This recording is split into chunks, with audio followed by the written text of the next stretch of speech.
Here you go. It's time to do what we do when we do it. Let's kick it. Coach Sheldon Harrison. There never been no comparison. You're live on the show. Sit back and have a listen. All right. LDBC. This is your boy Coach Sheldon Harrison. You're live on the Coach Sheldon Harrison Combat Sports Show live. Alright, I see my girl. I see Tay Brown up in the building. Tay Brown up in the god doggone building. It is what it is. Good. It's time to get in. It's time to get at this, man. Oh, I'm going in hard today. I'm telling my Coach Sheldon Harrison finna go in. Listen, I'm gonna try to keep it as PG-13 as I can. But I do know that this is gonna offend a lot of people. Good. George, yeah, sorry you missed it, man. Last panel was hot. It was fire. Okay, now we got to get into this boxing talk. Tay Brown, I'm good. I ain't gonna be on here that long. I'm finna get on here and I'm finna cook. I'm definitely finna cook. That's just how it is. Rob Sportsman Lee, y'all know what to do, man. Okay, y'all know what to do. It's just time. Okay, matter of fact, let's just go on and cut the music right now. Okay, let's cut the music right now. Okay, I don't need no more music, man. Okay, you guys know what we do here. You know we do what we do for fighters. I see. Hey, you know what? Anybody feel like throwing that in there to the fighters? Go right ahead. If you don't, it don't even matter. Okay.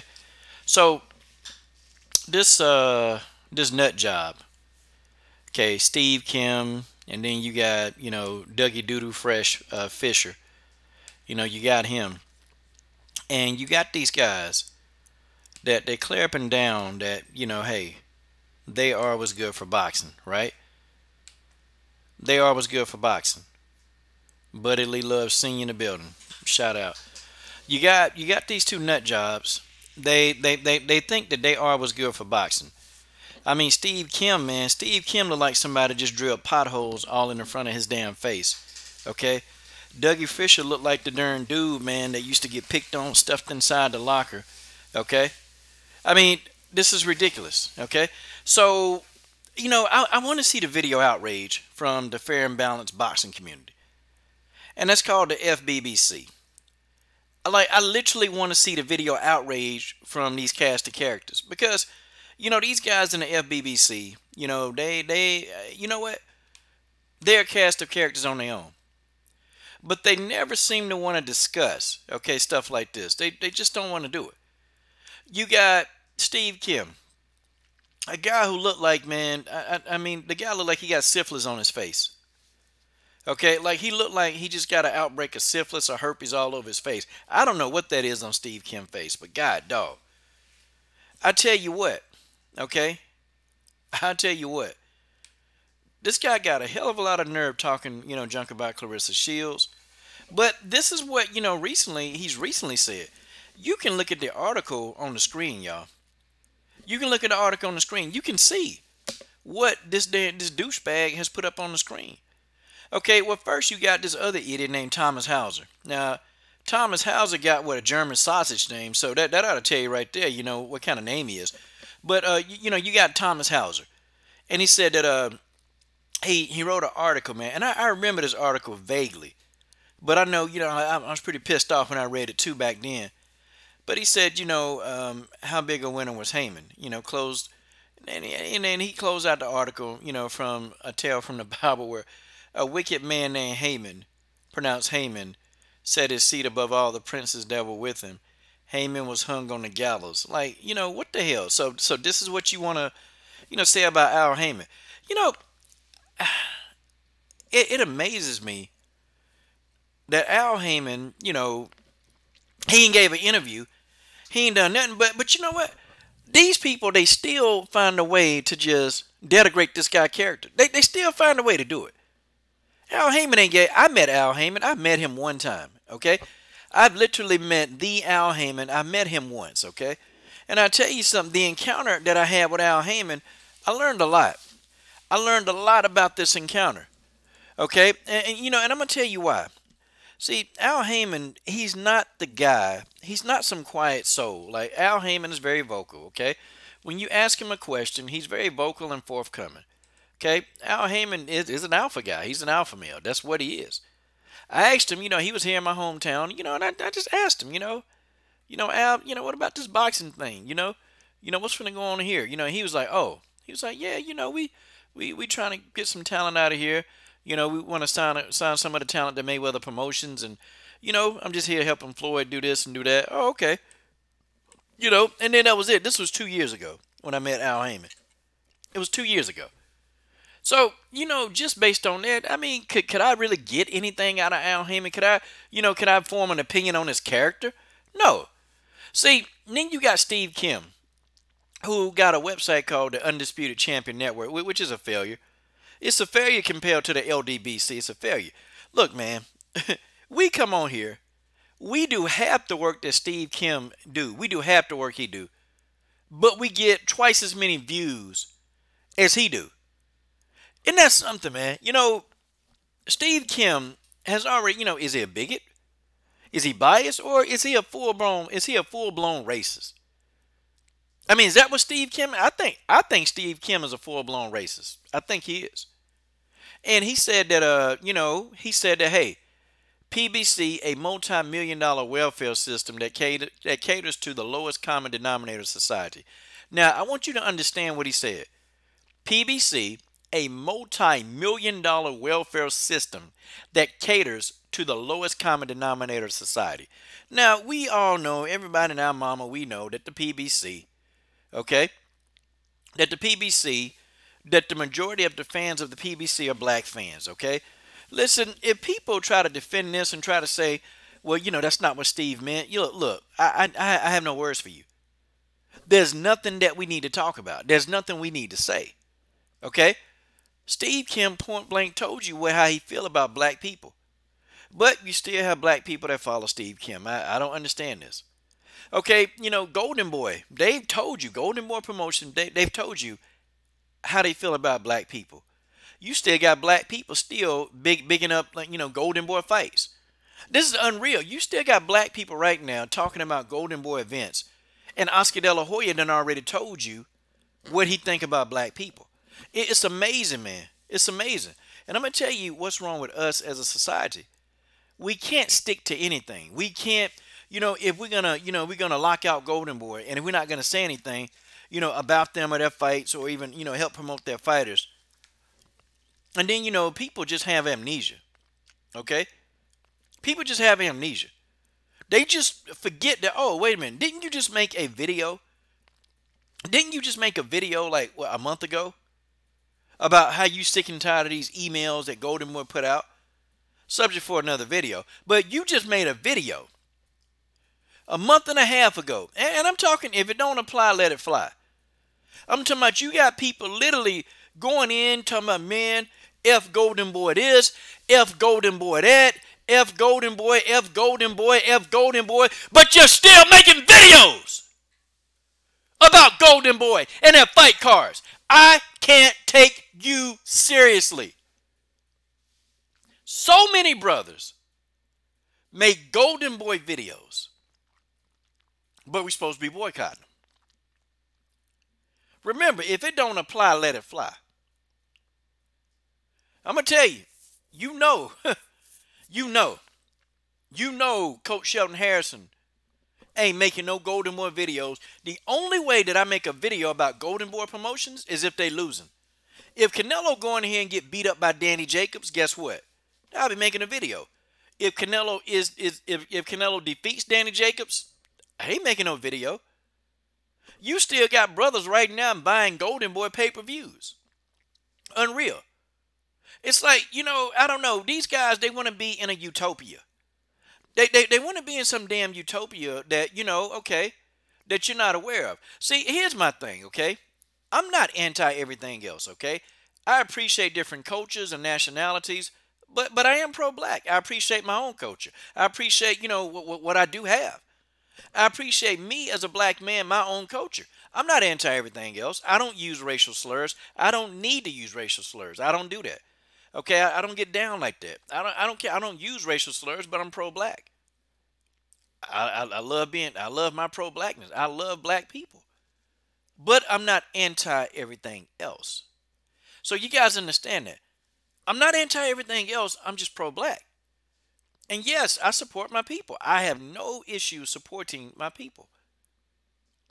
Okay? I have no issues. And I'll continue to do so. But see, this right here by Steve Kim, this man done already told you what he think about black people. But we still got black people that defend Steve Kim. Like, I don't get this. Why are you defending Steve Kim? You know, why are we defending Steve Kim? Why aren't there more videos going in on Steve Kim? You know, it's usually the same people. The same of us who we always put everything on the line and we call these racist people out.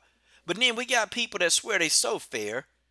We got people swear that they so fair, they so balanced, they so unbiased. You know, they so all of this stuff. They so unfair. I mean, they so fair and balanced, but they can't even call us out. Now, they'll call out Adrian Broner for saying stupid stuff, you know, post-fight. They'll call him out. Yeah, they'll call him out all the time. They'll call out Floyd Mayweather, you know, for the rice comments he made about Manny Pacquiao. They'll call him out. But gosh, are any of these FBBC members calling out Steve Kim? Any of these people calling out Golden Boy Promotions? Any of these people, you know, calling out Brendan Schaub with his comments? Any of these people calling out any of these people? The answer is no. They're not calling these people out, but they tend to want to call out the LDBC. Now, it's amazing they want to call us a cult, a racist cult. Wait, how are we racist? So, you know, I have to go with this narrative, okay? If a person told me, if a white guy said, hey, you know what, I support a fighter because he's white, I have no issue with that. It's fine. Because, you know, who would I expect a white guy to support? Another white guy. Because he's white. I have no issue. I don't even think a person racist if they say, yo, man, I'm going with the person that look like me. That don't mean they racist. It don't mean that a person is racist if they want to go for somebody who looks like them. That's not what that means. It means you go and you pick a person that you can relate to. Guys, there's nothing wrong with that. The problem is, though, is that if everybody else, if they do it, but then as soon as black people go for who we want to go for, and now we get ostracized and criticized, well, now that's where I have a problem. But, you know, I went searching the YouTube community of boxing. And I went and I wanted to see how many people they printed. Did anybody print this out? Did anybody print this out? I mean, did anybody make a video from the Fair and Balanced Boxing community? The answer is no. And you got your usual suspects. You got one, okay? He clapping down. He's so fair. He clapping down. Oh, I took on Precise Percenter. I took on him. I know I'm not racist. I'm fair. I'm so fair. Hey, Mr. Fair and Balanced, are you going to talk about this? How you going to explain this? I mean, are you literally going to talk about Steve Kim? Because if you're telling me that if Steve Kim says that PBC is a multi-million-dollar welfare system that caters to the lowest common denominator of society, he's talking about black people. He's talking about black people being the lowest common denominator. This is what he think of black people. And if I pulled up on Steve Kim, and I'm going to tell you, if I go to a boxing event and if I see him, I'm going to go right in his face. And I'm not going to attack him. I'm not violent.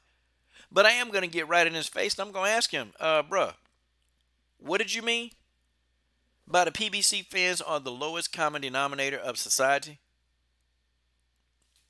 What did you mean by that? Break it down. And I want you to tell me to my face, okay, that black people are the lowest common denominator of society. See, Steve, I got you figured out. You spend your whole life as a journalism, okay? You probably went to college. You probably wasted your mom and daddy money because we know you own your mom and daddy money right now. You did all this work to become a journalist, and now you got average Joes. You got average Joes riding in cars, man, getting more views and more attention than any publication that you could have did. You pissed off at the LDBCsports.com website that gets more attention than your goofy ass website. You're probably upset at Black Fight Fan TV, 78 Sports TV, Fanon International Boxing, Blue Blood Sports TV. You probably, myself, I can put out a boxing video, Steve, and you can put out a boxing video, and I can tell you right now, okay, you're not going to get as many views. Most LDBC channels, we're not journalists. Isn't that funny, Steve, that we can get fighters on the phone? We can get fighters who trust us. We get fighters that reach out to us. We don't, the LDBC, we got almost every single base covered. We got every single base covered, okay? And then you get Steve Kim. God, dog. This man Steve Kim looked like, his face looked like the moon. Like, literally, you look at a picture of the moon and you look at Steve Kim's face, you can't even tell the difference. You can't tell the difference. But I tell you what, though, here in the LDBC, Steve, we got everything covered. We got everything covered. See, you tried to build that hype job, Gennady Golovkin. I mean, you tried to build him up. Okay, everybody knew he was a hype job. But, y'all used to call us racist. And don't think I forgot about Dougie Fisher with his goofy looking ass. No, we didn't forget about Dougie Fisher. We didn't forget about Dougie Fisher. But they tried to build up this hype job, Triple G. They tried hard. And, they wanted to skate around the fact that this guy didn't fight credible competition. That's all we said. That's all we said is, look, man, this guy ain't fighting nobody credible. He's fighting nobody credible. But have y'all noticed, man, that no fighter want to interview with him? Listen, man, Clarissa Shields wouldn't interview with him. Deontay Wilder. Hell, Hannah Gabriels don't even want to interview with this guy, man. Like, look, I can pick my phone up right now. I can get Hannah Gabriels on the phone. Okay? I can get her on the phone right now. If I wanted to, I can say, Hannah, hey, let me get a couple of words from you.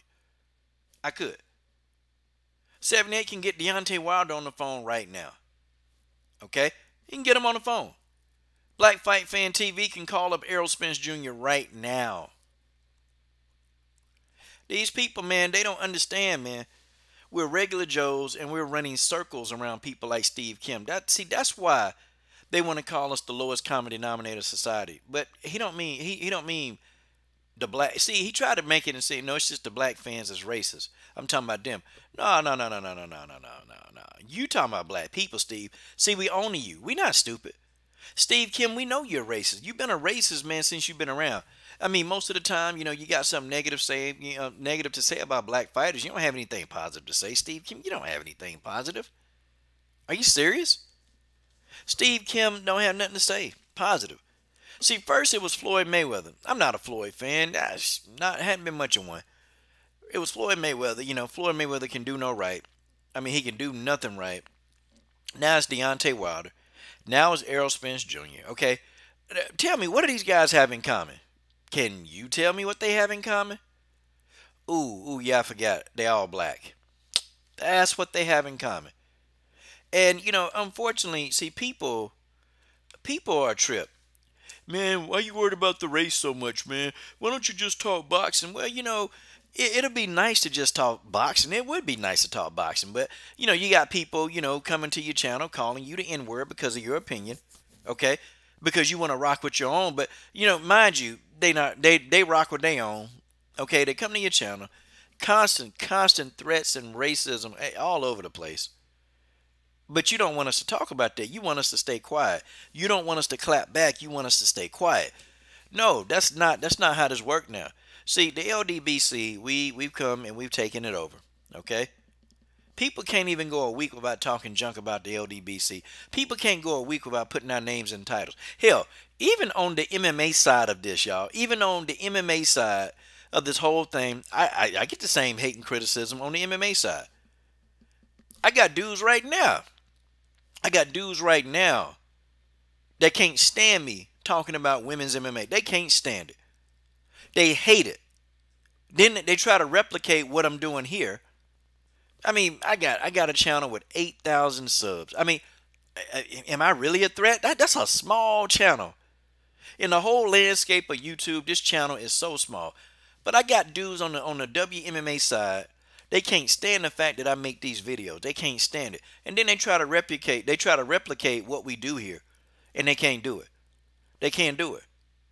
I mean, I got a database of 20 fighters on my. I can just call them up. If I just want to say, hey, I need a couple of words from, they'll answer the phone. They'll answer the phone. They will answer the phone, and they'll say, Coach, what's up? Coach, how you doing? Coach, yeah, I got time for you, Coach. I'm gonna do what we do when we do, Coach. Let's get it in. It's the same thing, man. Steve Kim, I'm gonna tell you what he saw. What Steve Kim saw was the LDBC really having a lot of success. He saw the LDBC being so successful, in fact, that him and Michael Montero and Dougie Fisher, all these idiots, man. So they came out with their articles and their videos, which, by the way, those videos didn't get a whole hell of a lot of views, not compared to the views that we get here. Not compared to the views that we get here. Okay, no. They didn't have a whole hell of a lot of views, y'all. They didn't. But now, see, now here, right now, dude, we can talk about any topic. And you know what these people are going to do? They're going to talk about the same thing. But they're going to talk about how we talked about it. Because they know that they can't survive without the LDV. They can't survive. They cannot survive without us, man. That's just what it is. It's what it is. People always ask me, man, I get questions all the time from people. Coach, I mean, you a coach, man, and you do this for the community. You know, why you hanging around this group of thugs? And wait a minute, thug. 7-8 Sport TV, he a thug. This man, what? Owns his own real estate. He's got his own tenants. I mean, that's a thug?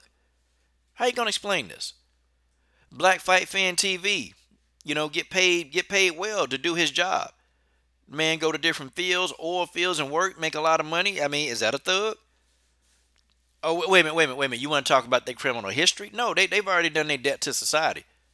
So I guess we need to get off that. They've already done, Black Fight Fan 78, they've already done their debt to society. Blue Blood Sports TV, I guess I'm supposed to say he's a thug.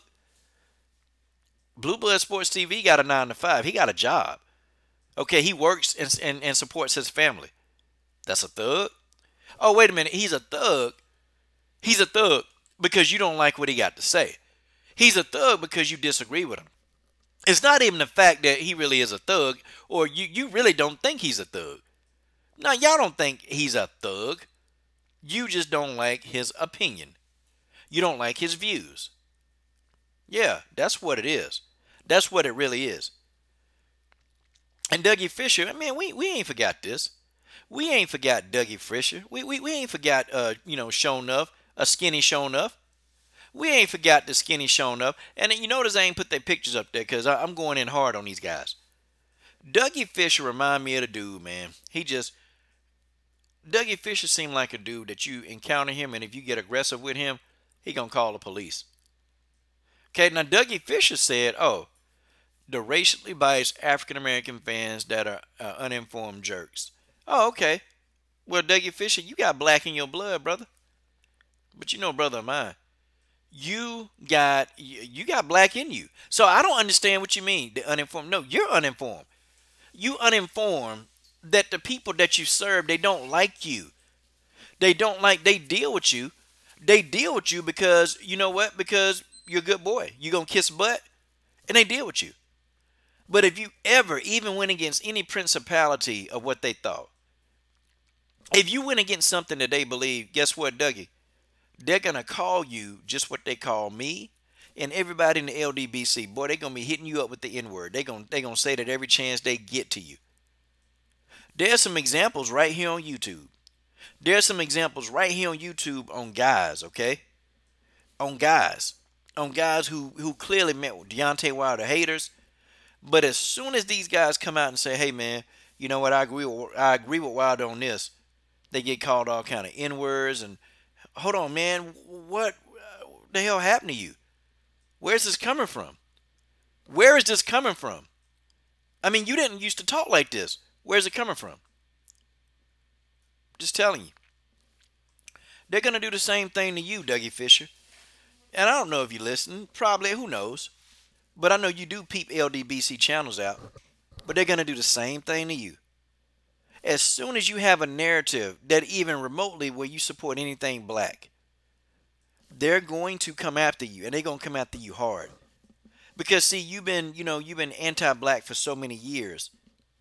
If you even agree with anything that we say, having the same view, they're going to come after you hard. And they're going to stop non-stop, unrelentless. See, the time for guys like these, Dougie Fisher and Steve Kim, the time for them is about over, okay? Ain't nobody even checking. Ain't nobody checking for them. Ain't nobody reading no dang old articles, man. We not doing that. Okay, we're not reading articles, y'all. We're not doing all that, man. These guys, they're outdated, okay? They're outdated. Nobody takes them serious.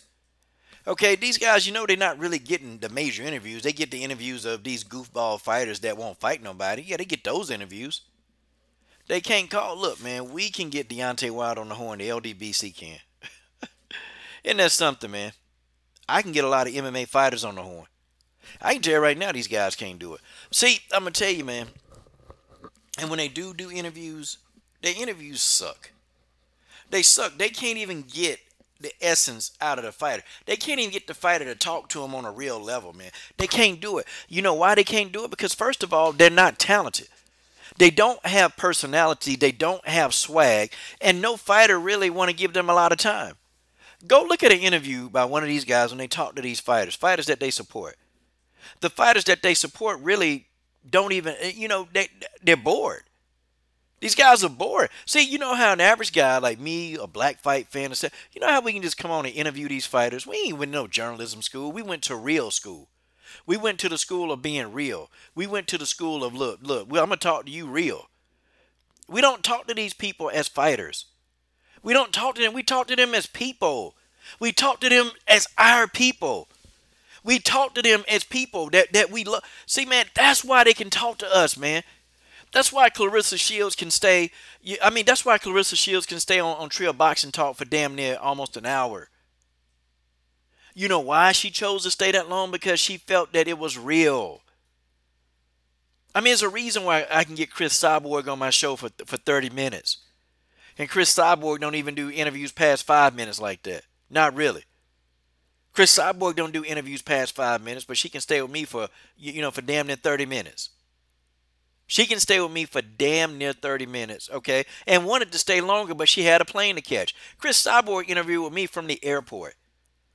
You know why? Because they recognize that we are real people. We're brothers.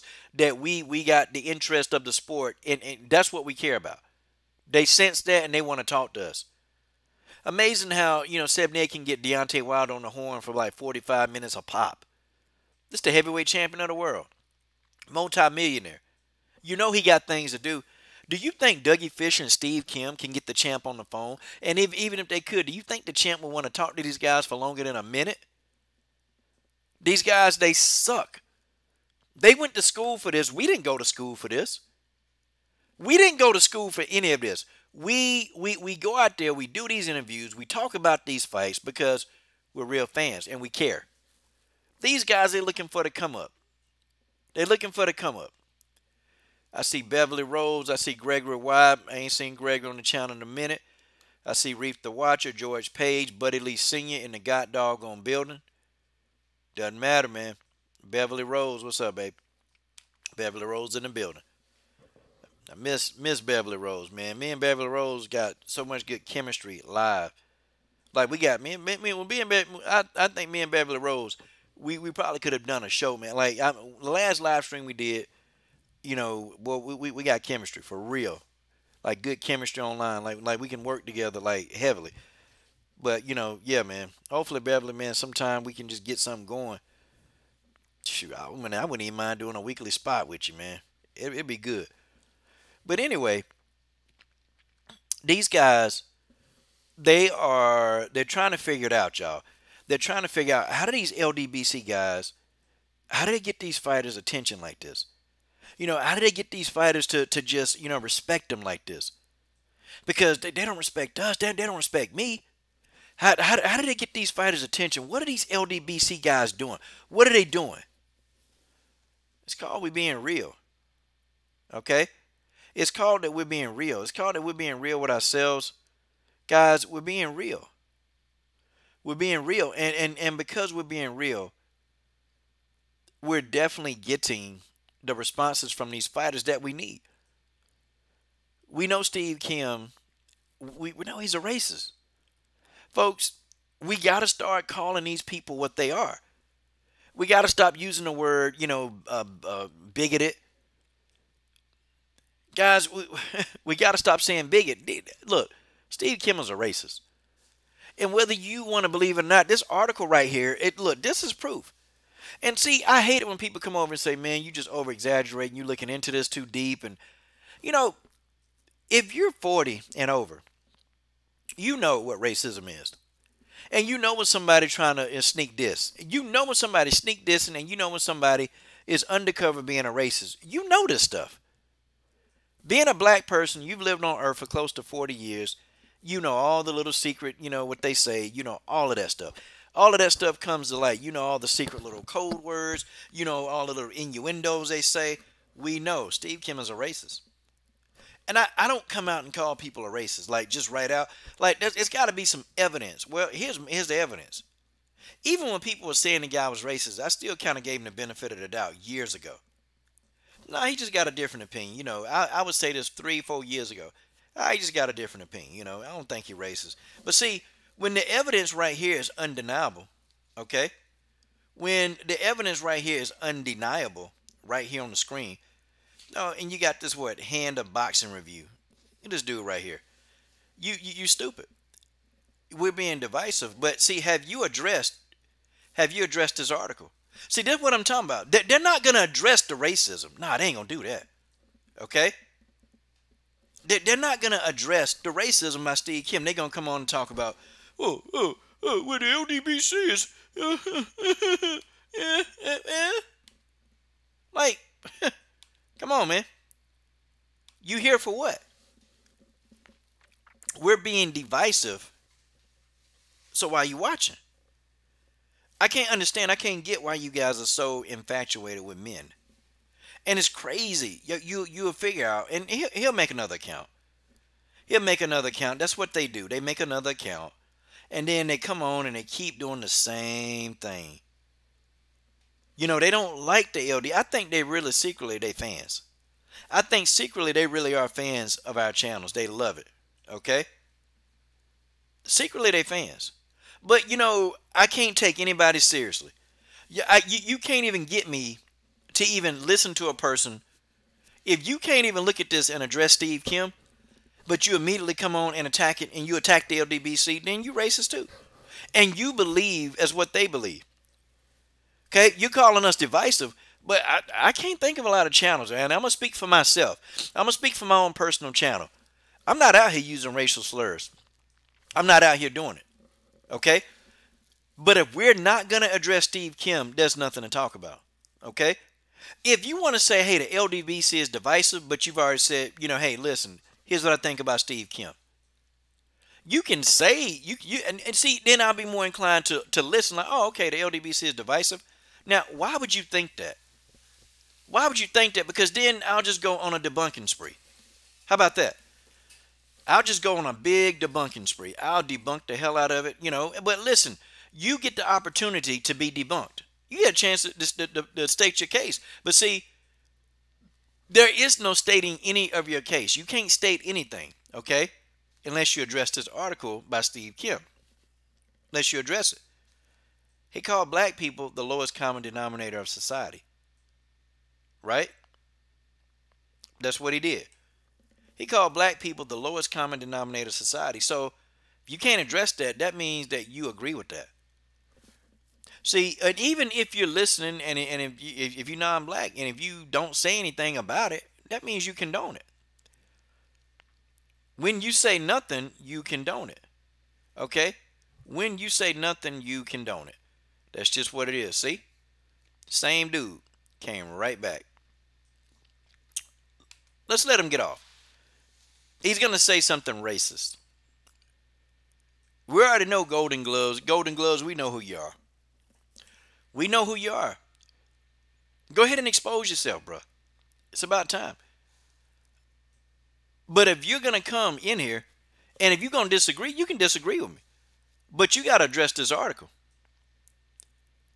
No, I ain't blocked you yet. Because I know that you're not going to address Steve Kim. We know that that's not what they're going to do, Bush guy. Tay Brown, Beverly Rose. He's not going to address the article. He's not going to do it. See, I know I can smell trolls from a mile away. And I can smell a racist one because they're so close. They so close. Nope. Bush God, they have no nicknames for these guys. Okay? They have no nickname for these guys. None. None, none, none. See, Golden Gloves is an example.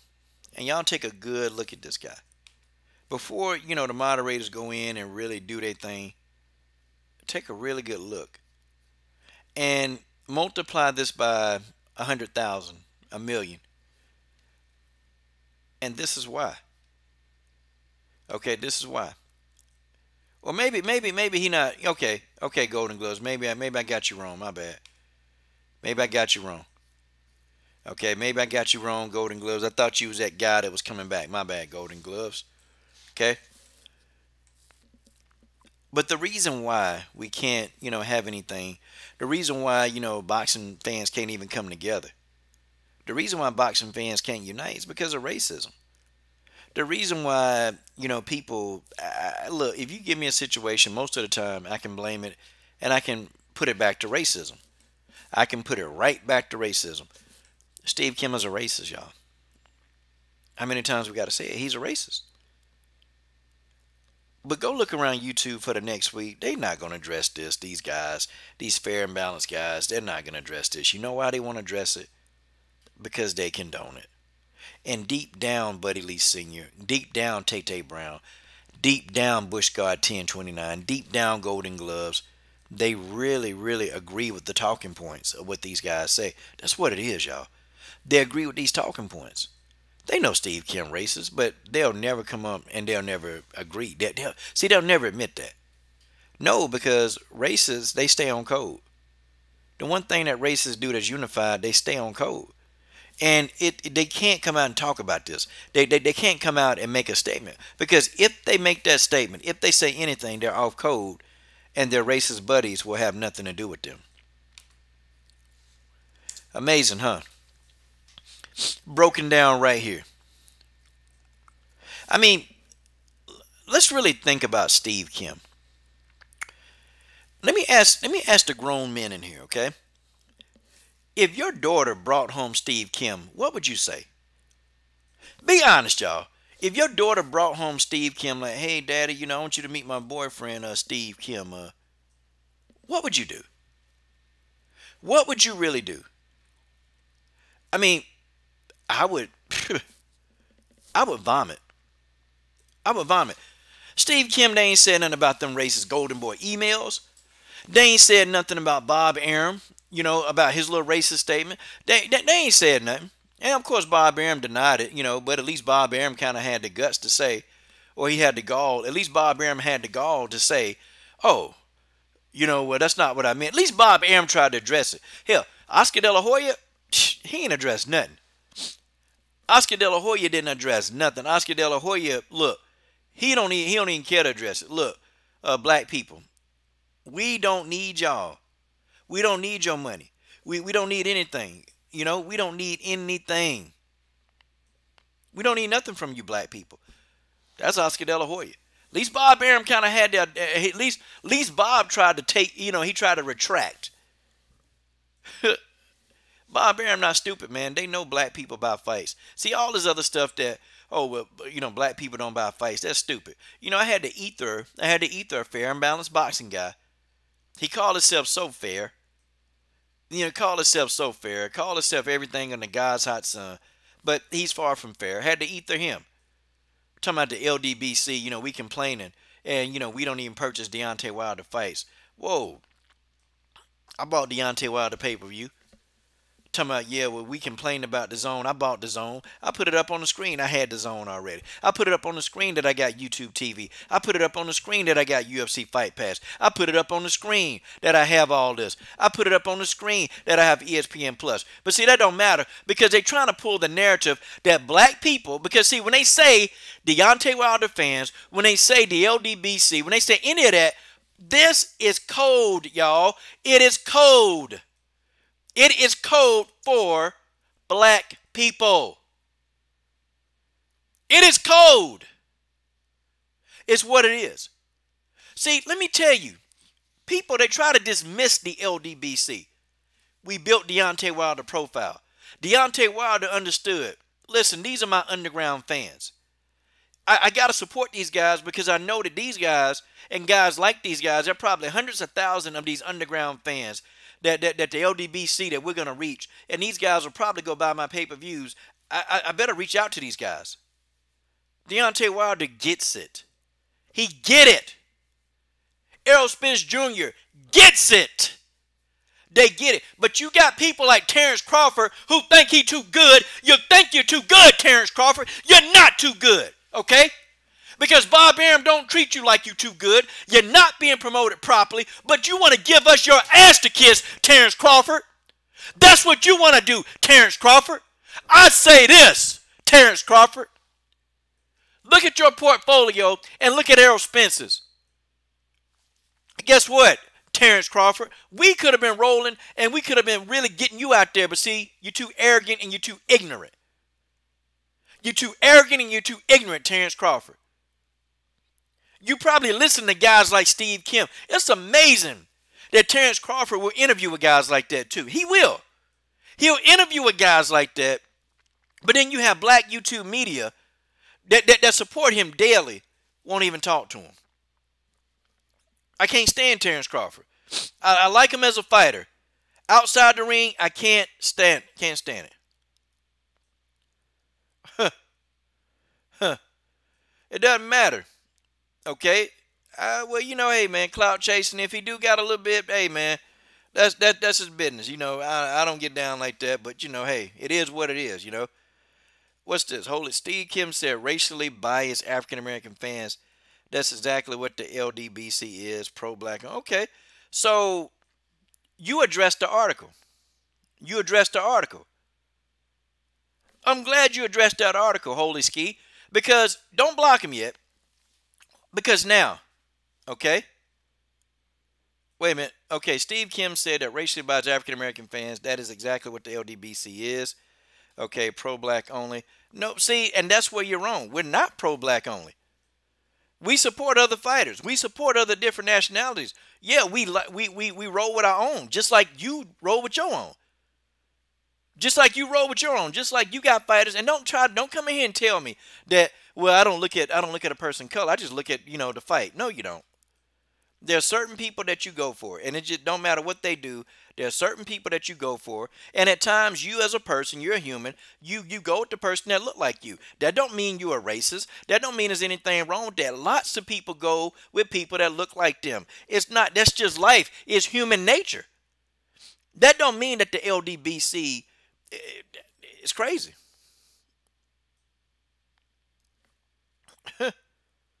Okay. I mean, I understand, but there's a biasness that we all have. You're biased too. All of us are biased. But what I'm saying is we need to address the racism in this article. And you still have not really addressed the racism. Okay, see, you may be a white guy. I don't know if you understand. But do you really understand do you understand what it's like to be black? Do you understand what it's like to be black? Do you understand what it's like? Because if you were black, you would actually understand. You would actually understand racism in the 21st. You would understand it. Steve Kim is a racist. This whole article, when he said PBC is a multi-million-dollar welfare system that caters to the lowest common denominator of society. Black people support the PBC. Who do you think he's talking about? I mean, is he talking about Mexicans? Is he talking about Asians? I mean, is he talking about, what, white folks? No. He's talking about black people. Because the majority of the PBC is supported by black people. I mean, that's just what it is. That's just what it is. Okay? This is who support, and you know, isn't it funny? Isn't it funny that he didn't say that, you know, he didn't say that about, wait a minute, he didn't say that about the Triple G fans who was coming on people's videos, calling us black tarts and monkeys and N-words. He didn't say that about that. Nah, he didn't come out. He didn't make no comments about these Triple G fans. And, you know, even on some of his own posts, you had Triple G fans calling us racial slurs. Said nothing. But now, because we stand up for Deontay Wilder, black man. We stand up for Errol Spence, black man. Okay? We stand up. We stand up for other fighters. We stand up for Robert Easter Jr., black man. We stand up for these fighters and we get countless racial slurs hurled at us. But y'all don't want to talk about that. Y'all don't want to talk about the problem. The issue is not the LDBC. The issue, not black people, is racist. Is racism. Is people being racist. Because I'm going to tell you, the majority of channels run by black people that I go to, I don't get called racial slurs. It's some Hispanic channels that, I don't visit, and they come to my channel leaving racial slurs. A lot of white people come on my channel and leave racial slurs. Like they do.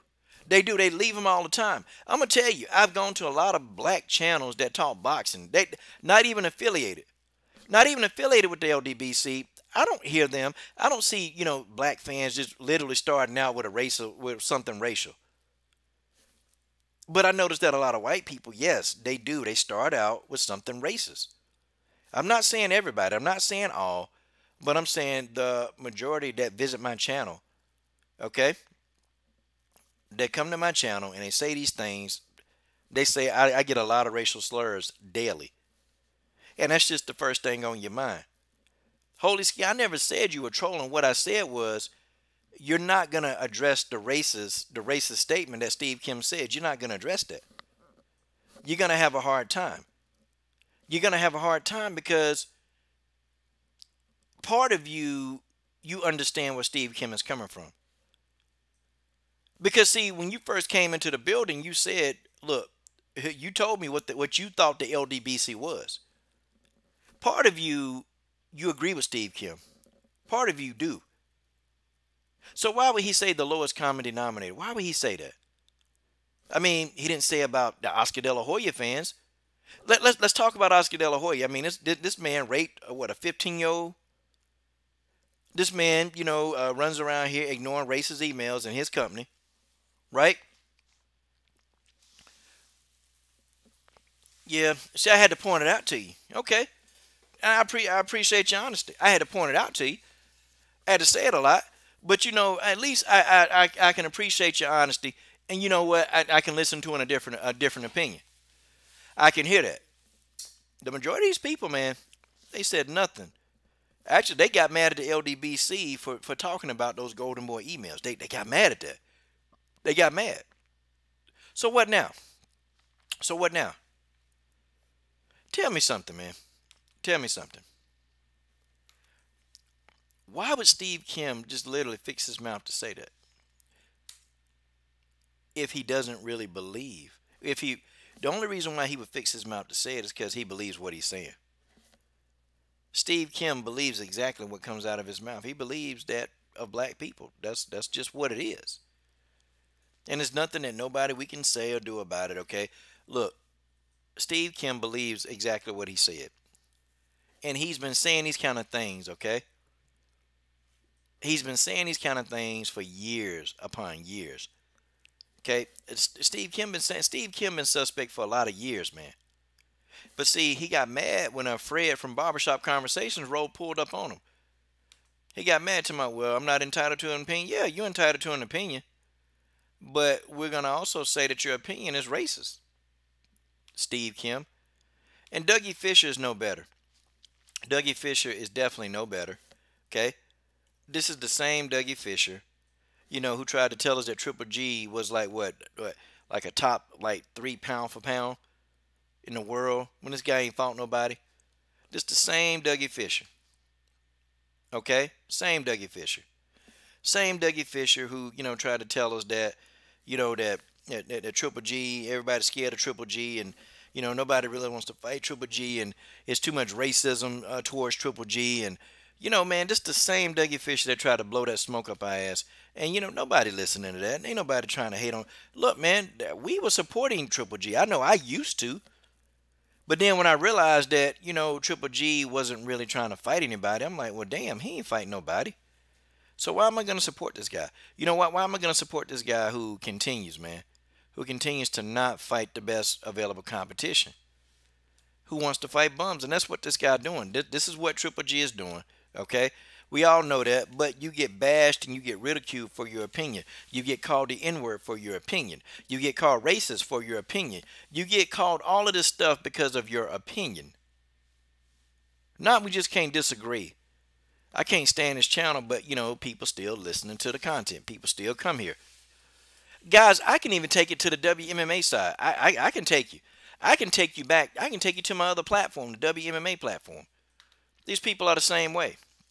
They're the exact same way. They don't like me being real and truthful. You got other dudes on other channels that be sitting back, man, making videos about Coach Shelton Harrison, talking that junk. You know what? And then they'll try to go in and replicate what I'm doing. Okay, they'll try to go in and replicate what I'm doing and realize, oh, wait a minute, okay, maybe he does kind of have a knack for this. You know, maybe he is, you know, really building a relationship with these fighters and not looking for a come up off a fighter. You know, maybe. Like, why do so many fighters just, you know, why do so many fighters just want to interview with Coach Shelton? Why do they want to do that? Why do they really want to do that?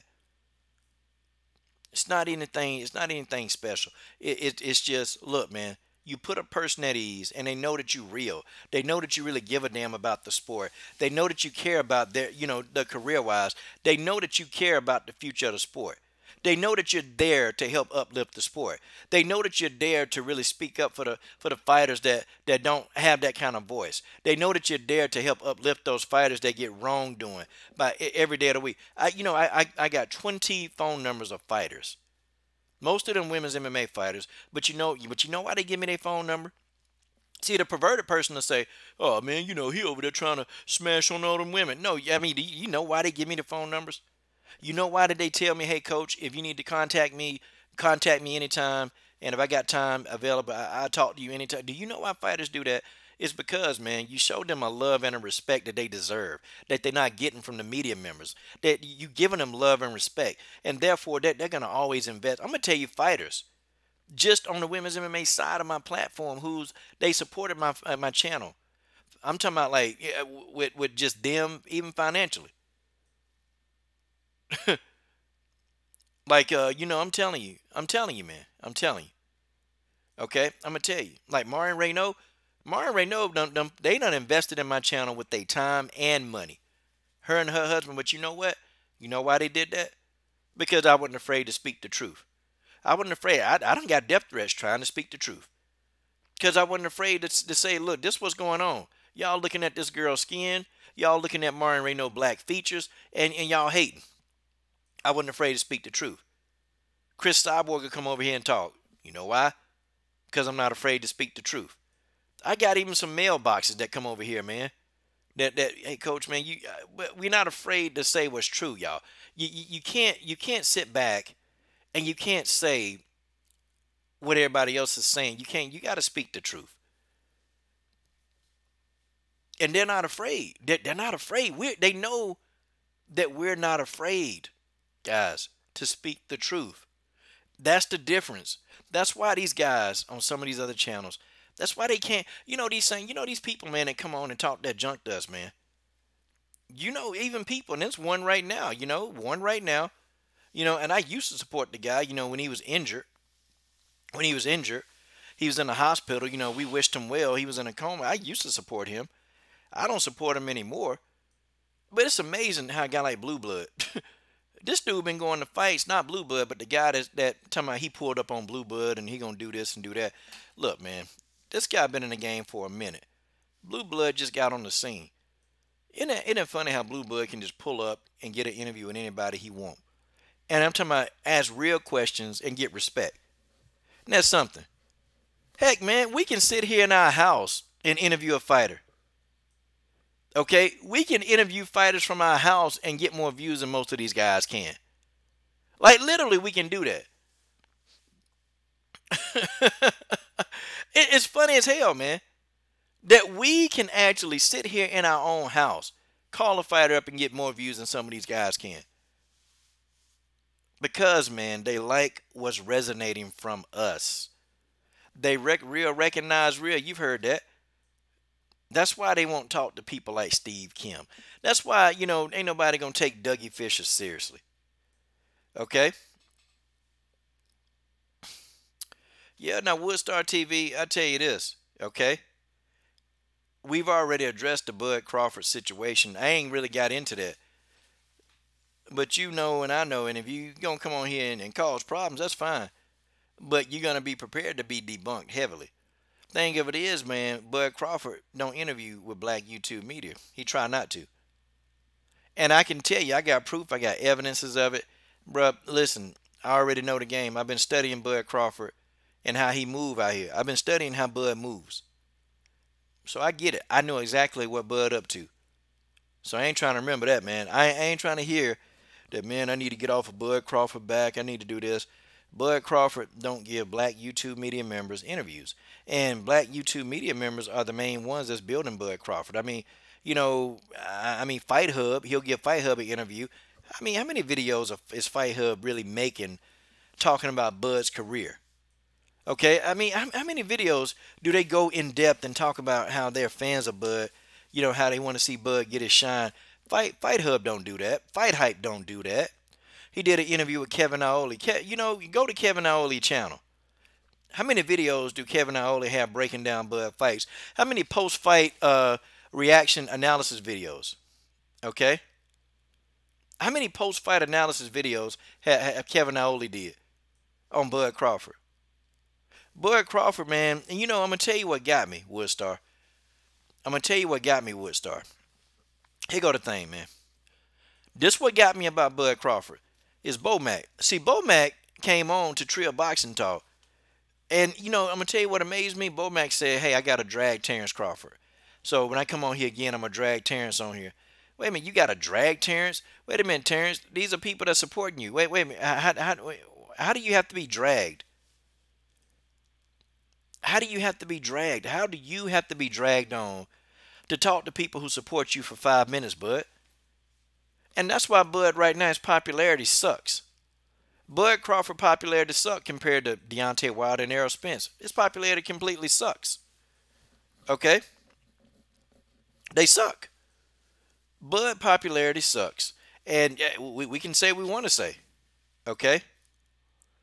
His popularity sucks. The man's first pay-per-view only did 50,000 pay-per-view buys. I'm talking about the man's very first pay-per-view didn't do diddly squat. Okay? Against he fought Postal, Victor Postal. That pay-per-view ain't do a damn thing. But Bud Crawford don't get it, man. He think that you can build your platform without us. See, man, we built Errol Spence Jr. We built Errol Spence Jr., okay? We built Deontay Wilder. We built them from the ground up. The LDBC, we got much, much, much more to do with the success of Terence Crawford and of Errol Spence Jr. and Deontay Wilder. Man, we got a lot to do with the success of them. And now it can't be stopped now. People are not gonna agree with that. People are gonna try to deny that. They're gonna deny all the truth. They're gonna deny all the truth. Okay? Thing of it is though, you can't deny it. You can't deny it. These guys' profiles have dramatically increased because the LDBC. I mean, think about it, man. You got hundreds of LDBC channels. I didn't say just the people, not even the people that you guys know. Okay, the people that you know. Okay, people that you know. See, you only some of y'all only know a few. Okay, there are only a few channels in LDBC that y'all know. There are hundreds of people putting out videos. Think about it, man. You got hundreds of people, big channels, small channels, putting out videos about you. Do you think the word gonna get out there very quickly? You think your profile gonna grow? It absolutely is. Woodstar, I've been saying the same thing, man. Woodstar, I've been telling people, man, that Bud Crawford in the next couple of years, he's gonna shock a lot of dudes. I'm just finna go on right now. I'm finna go on right now and just go on and look, I'm gonna be the bad guy. I'm gonna be the bad guy when it comes to Bud Crawford, okay? I'm gonna be the bad guy. I have to be the bad guy right now. I'm gonna stay the bad guy. And I just said I'm just gonna come on out and immediately Just take the heat for this, okay? I'm gonna take the heat for this Bud Crawford. I came out and I made a video yesterday, and I said that Bud Crawford, you know what? Bud Crawford, he's selling us out, selling his people out. I made a video about that. Like, Bud Crawford is a trip, man. But I think that's the direction Bud Crawford gonna go. And I think eventually, yeah, man, he's gonna become that. He's gonna be another replica of Floyd Mayweather. The only difference is, though, Bud Crawford ain't gonna know how to maximize his dollar potential like Floyd. Because Bud Crawford gonna sit there and let Bob Arum do everything. So that's the only difference between Floyd and Bud Crawford. They both will sell us out at the drop of a dime, but one understands money more than the other. Crazy. And I'm gonna tell you what else is a trip, man. You see how Bud Crawford, man, try to flex on Errol Spence Jr. Y'all see how he tried to flex? Like, y'all see how he really tried to flex on Errol, but he wouldn't flex on Teddy Atlas, who said it right in his face that Vasily Lomachenko was a better pound for pound fighter than him. I mean, have y'all seen that? Nah, he want to flex on Errol Spence Jr. You know, you want to flex on people at the car shop, okay? That you just want to flex on these people. You want to pull your car up the hydraulics. You want to punk these people. But you can't even flex and clap back at Teddy Atlas, who told you in your face that you ain't a damn thing. Who told you to your face, literally, figuratively, that you're not a better fighter than a guy with 10 fights. Yeah. Bud Crawford kept him and Andre Ward, they smiling. Oh, they sitting there, oh, yes, oh, this is a good thing. I'm just happy to be next to Teddy Atlas. I'm so happy. Teddy Atlas is my mentor. All this other stuff, man. Amazing. But see, we figured Bud out. We've been figured out Bud Crawford. But see, the thing of it is, people kind of was reserved because we know that a lot of brothers, man, support Bud. So, you know, everybody's kind of like, nah, I ain't going to make these videos. Now it's open season. Because after what he did with To Town Business, that was the last straw that broke the camel back for me. Okay, that was the last straw for me. And I know Town Business, I know that he kind of said, y'all, it's not a big deal, okay? Okay, it's not a big deal. It's not a huge big deal, okay? It's not a huge big deal, but, you know, it was a big deal. And TC Johnson, I'm going to have to disagree with you, sir. Okay, TC said Bud put himself where he is, worked his ass off to get there. Media didn't. Oh, okay. TC, I think you're mistaken, man. You're very mistaken. See, he worked his butt off to put himself there, but, you know, if he respected the media, TC Johnson, if Bud Crawford really respected the media, he would be even further along. The media did help, and the media did help him get to where he is. But it's the right media. TC, you're completely wrong. And the media can make or break you. I can tell you this right now. If your pay-per-views are only doing 50,000 buys, okay? If your pay-per-views are only doing 50,000 buys, there's a problem. There's a disconnect with you and boxing fans. Okay? I'm just saying, you know, you're supposed to be this good fighter. You're supposed to have you know, worked your ass off, TC. And this is no disrespect to the OG TC Johnson, but if you have, you know, worked your ass off all this time and you can't get the pay-per-views, you can't get the notoriety, you can't get the fan base behind you, there's a disconnect. TC, I know I've been knowing this boxing game. I know you older than me, but I understand with fighters behind the scenes. I can tell you right now. I can tell you WMMA fighters, TC, that they benefited from just the exposure they get on this channel. They benefited.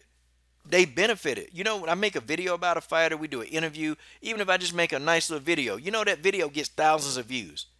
Then, you know, people take the video, they post it somewhere else. Then, you know, the fighters, they'll post it on their Facebook. Then, you know, somebody else, I'll put it on the LDBC Sports website. Then, you know, all of a sudden, these fighters, most of them having, you know, like 5,000 Instagram followers. And now some of these young fighters got like 10,000 Instagram followers just like that. So, how do you think, man? What do you think? You think they, you know, the videos of them in the gym help get them Instagram followers?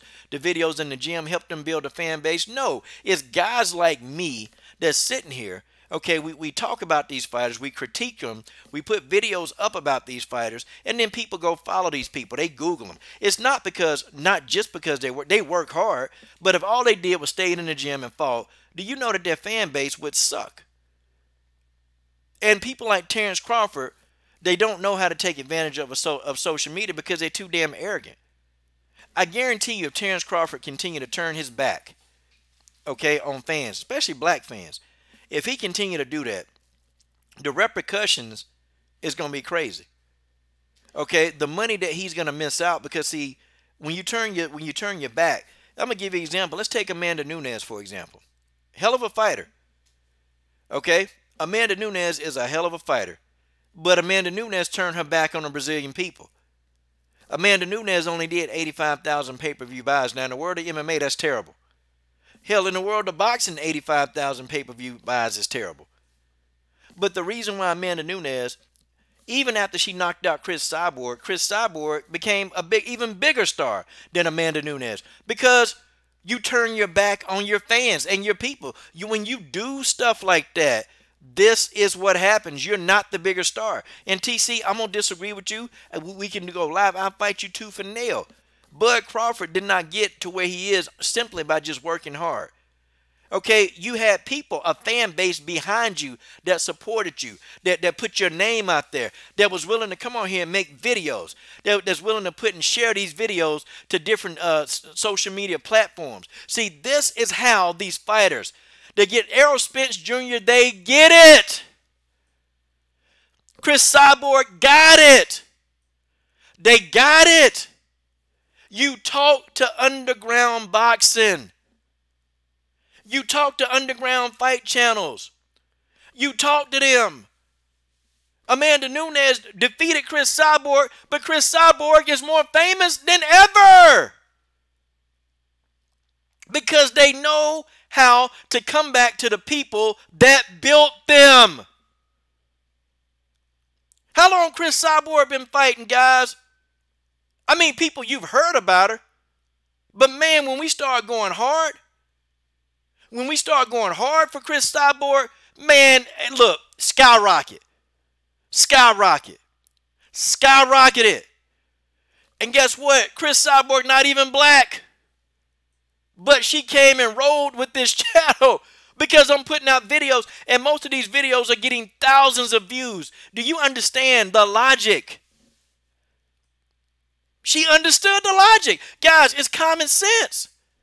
You would think a guy like Terence Crawford would understand common sense, but he don't get it. He'd be much bigger than what he is right now. He'd be much bigger than what he is right now if he only stopped being so arrogant. Okay? If he stopped being so arrogant and start rolling with the people who support Terence Crawford, you can't treat black people this way. You can't treat us like this and we support you. You can't do it. You can't do it. And you're not going to survive as a black fighter. It's not going to happen. I don't care how hard he works, but if you don't have the support of your people, this is how the sport works. This ain't racist. This is reality. These are facts. Also, if Cris Cyborg didn't have the Brazilian fans behind her, do you think she'd be successful? No. Yeah, like Terence Crawford just don't have business sense. He don't have common sense. Okay? He don't have common sense. I mean, it's amazing. Everybody called Deontay Wilder stupid. They called Errol Spence stupid. But I tell you what, they smart enough to know. And now Clarissa Shields done got on board. Listen, I'm going to tell you, I did one interview with Hannah Gabriels.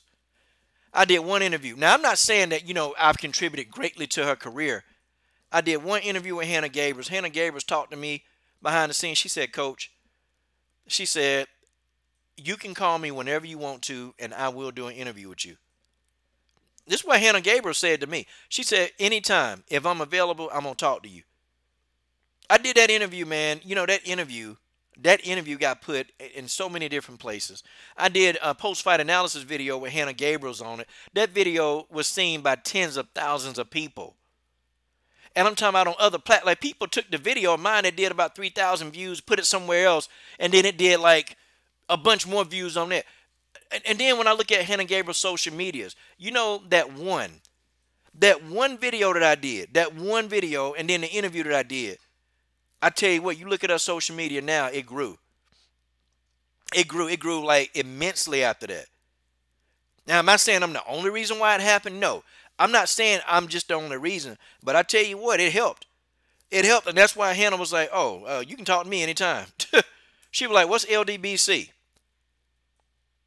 What's LDBC?" I broke it down. I told Hannah Gabriels what LDBC is.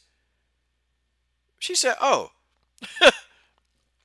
She said, "Y'all, so y'all support fighters, And I told her, I said, "Yeah, we support fighters. We support, we support black fighters. We talk, we support, we help everybody. Okay, we help everybody. We talk about everybody, but we do support our own." Hannah Gabriel's got it. She got it real quick. Call me anytime. She said, "If I got a fight coming up, I want to talk to you." This Hannah Gabriel's, the one who knocked down Clarissa Shields, been in the game for a long time. Okay, gave me. Look, this how you reach me. Okay, cool. I mean, Holy Ski, yeah, you can stay as long as you ain't doing nothing stupid. As long as you don't say nothing racial, but somebody get tired of eventually they gonna get you out of there, man. You gotta be mentally weak, but Hannah Gabriel's know, like, these fighters not stupid, man. These fighters ain't stupid. They know. Now, see, here go another Terence Crawford mentality. Sarge Eubanks. That's another Terence Crawford mentality. We tried. Me and General Africa, man, we was gonna build her heavy.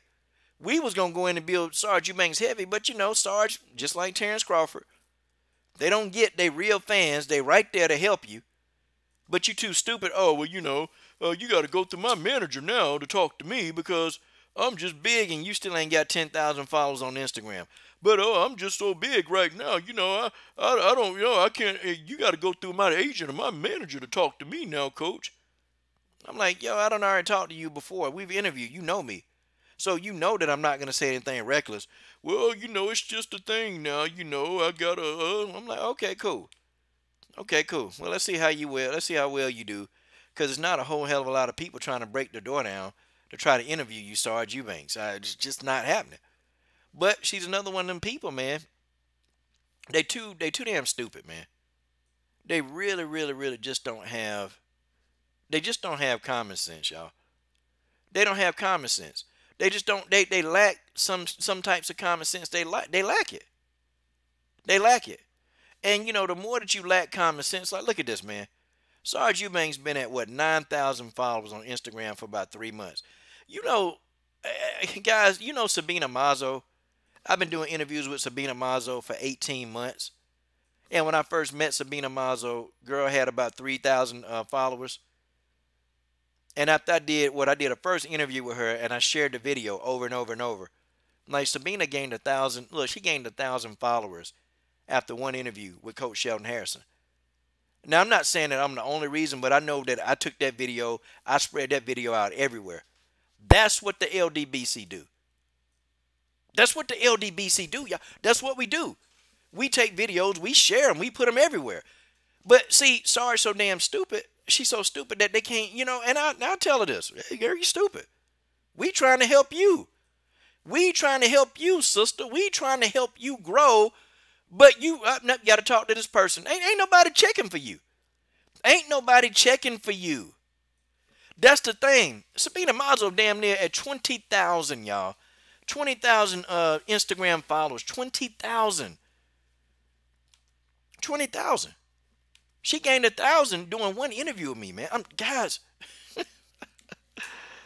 Oh, man. Amazing. She 21 years old and she understand that too. This girl 21 years old and she understood. She understand. She said, "Coach, anytime you want to talk, just give me a call. Anytime you want to talk, give me a call." You know why they say that? Because they get it. Because they get it. They get it. They get it. They get it. They know. They know. They know what to do. They know. They are so, they understand to the point. Okay, they understand. Guys. They understand it to the point, y'all, that it's not rocket science to some of these people. But you got simple-minded folks like Terence Crawford. They too simple-minded for their own good, and you too simple-minded to be arrogant. Okay, you too simple-minded because you too arrogant. Like I kid you not, you people are so simple-minded that they too arrogant to be simple-minded, and you know they're gonna continue to be this way, and they're gonna continue to have slow growth. Okay, you know you're gonna look at the fighters who don't have no kind of experience. Look, I give you some more fighters, y'all. Look, let me give y'all some more fighters that I interview. I'm gonna take ones that you know people don't even know who they are. Okay, Janae Hollow Point Harding. Look, Janae Harding got 15,000 Instagram followers. Oh man, Janae 23, bro. Listen, man, I could go on and on and on about this. When I first interviewed Janae. Okay, Janae was like at about what 7,000 Instagram followers. Now again, I'm not saying I'm the only reason why, but see, when I do an interview, I share them interviews everywhere. See, that's what I do. I work for these fighters. Like I really go in and I share these interviews on as many sites as I can get them on. Anywhere, Facebook, Twitter, okay, you name it. I put them in newspaper articles. I put them on the LDBC Sports website. I work hard for these fighters because ain't nobody else gonna share their stuff. They ain't gonna try to. Then I tell my channel, look, if y'all like this fight, go share their stuff. Go share their stuff, and that's what people here do. That's what we do. We share this stuff. Crazy, crazy. Yeah, man. But they'll get it. They'll get it. And then I'm gonna tell you what's gonna happen then, y'all. I'm gonna tell y'all what's gonna start happening. So these dumb fighters like Crawford, what they're gonna start doing is they're going to start beating the door down to get interviews with the LDBC. They're gonna start doing that. The reason why that they're gonna do that, they're gonna see that, you know, dang. So Clarissa Shields, shoot, Clarissa Shields is right here. Wait a minute. Shields is right here. Shields is talking to Trail Boxing Talk. Man, you see how much support she getting? You see, like, what kind of push she got? Well, you know, hey, I need to talk to these LDBC guys. You know, I want to talk to these LDBC guys. Okay, I want to talk to these guys because these guys, they really, like Clarissa Shields was impressed. She was impressed. She was impressed. She was overly impressed, and she like, yo, I didn't even know y'all guys did this. I didn't even know y'all existed. I didn't know. But we do. And guess what? We're going to be hearing a lot from Clarissa Shields. Boy, we're going to be hearing a lot. But that's how we roll. That's how we roll. The LDBC, I don't care. People can deny this all day, every day. We are changing boxing. We are changing boxing. We are changing combat sports as you know it. We are changing combat sports as you know it. We're changing it.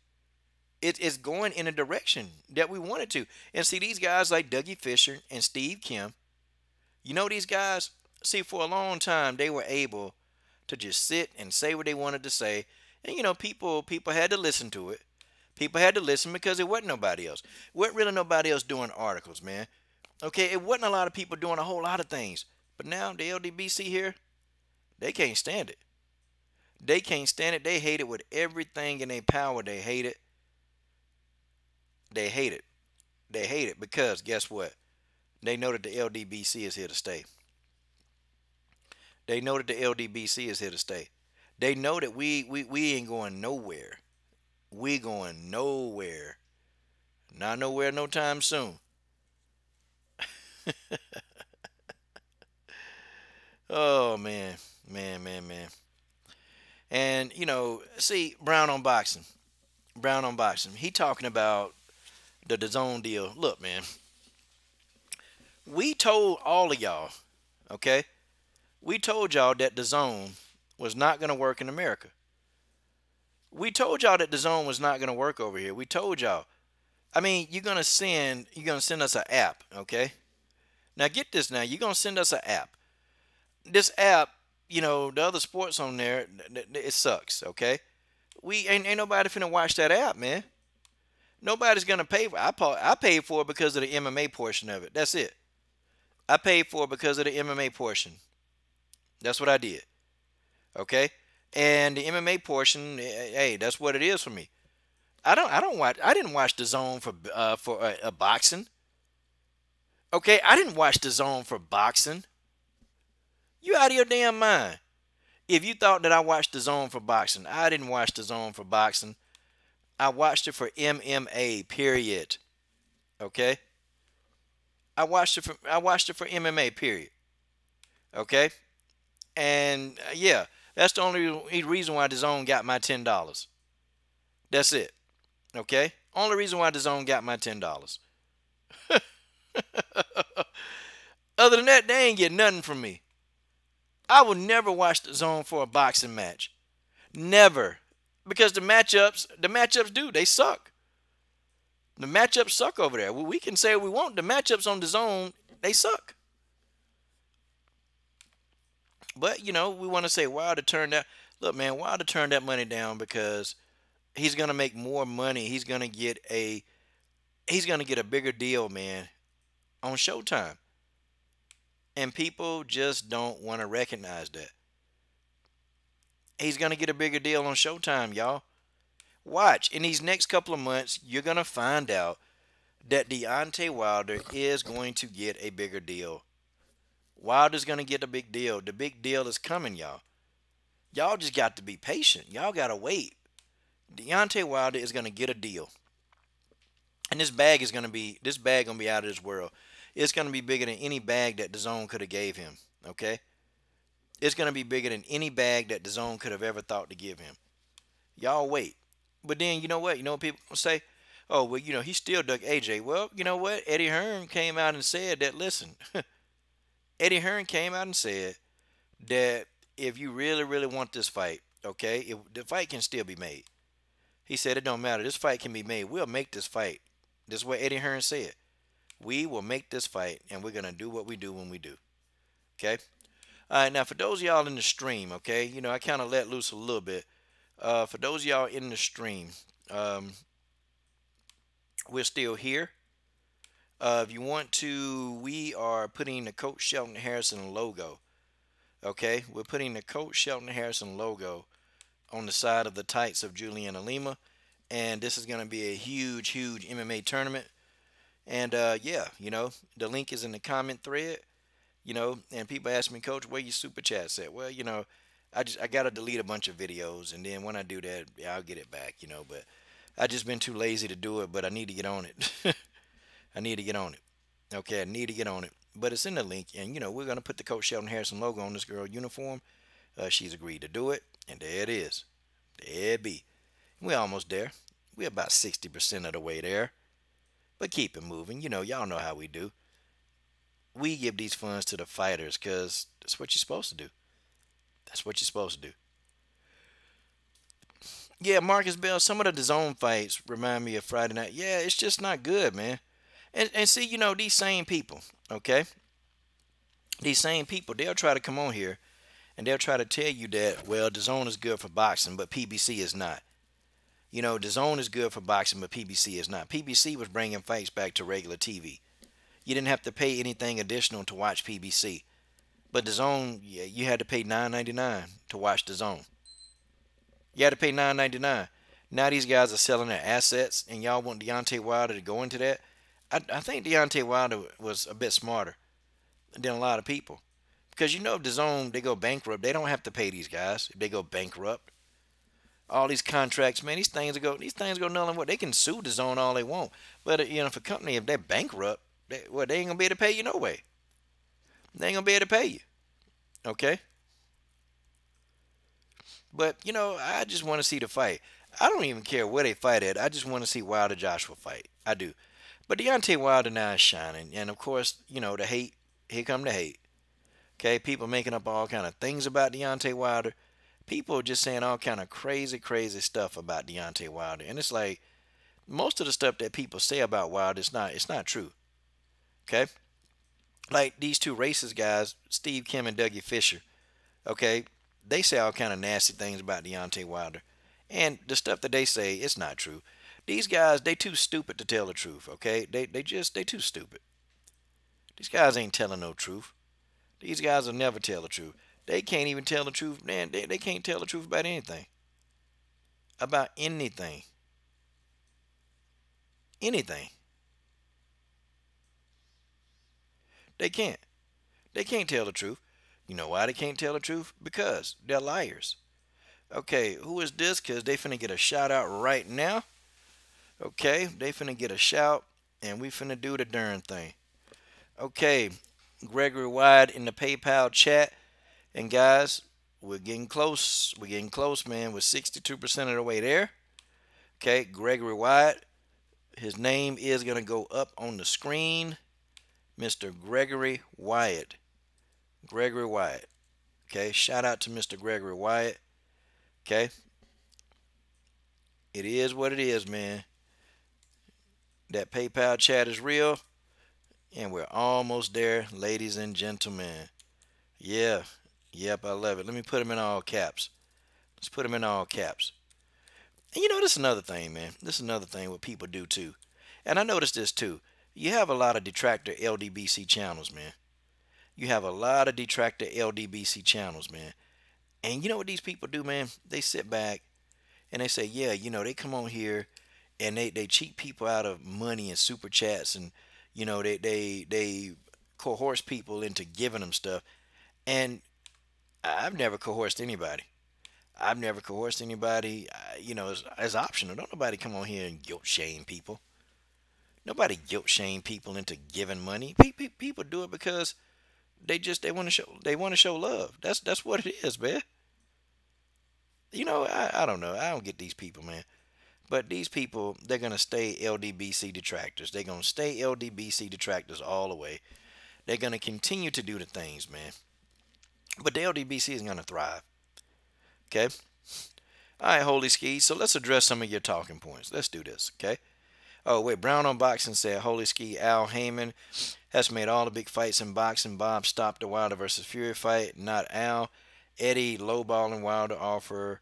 Al been trying to make that fight. AJ ran to the zone. Yeah, but they forget about that, though.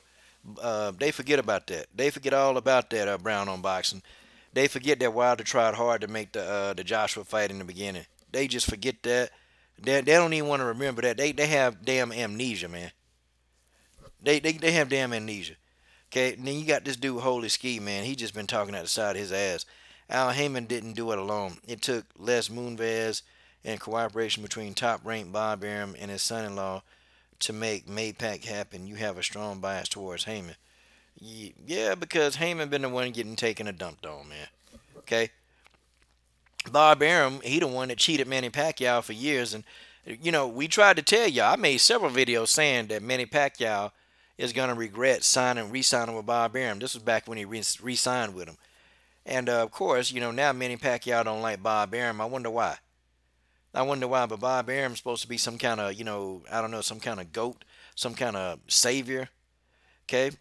And so what? Why do you care if Al Haymon is hiding in the shadows? Why do you care? Why does that bother you? Why does that bother you? I mean, does it bother you that you can't make any kind of statements about Al Haymon? Because you know that all the statements that you make about Al Haymon would just be circumstantial. I mean, so could that be what it is? Like maybe you want to have a talking point on Al Haymon, but you don't have anything because he don't say anything? I mean, you know, they brought fights back to free TV. I mean, how about that?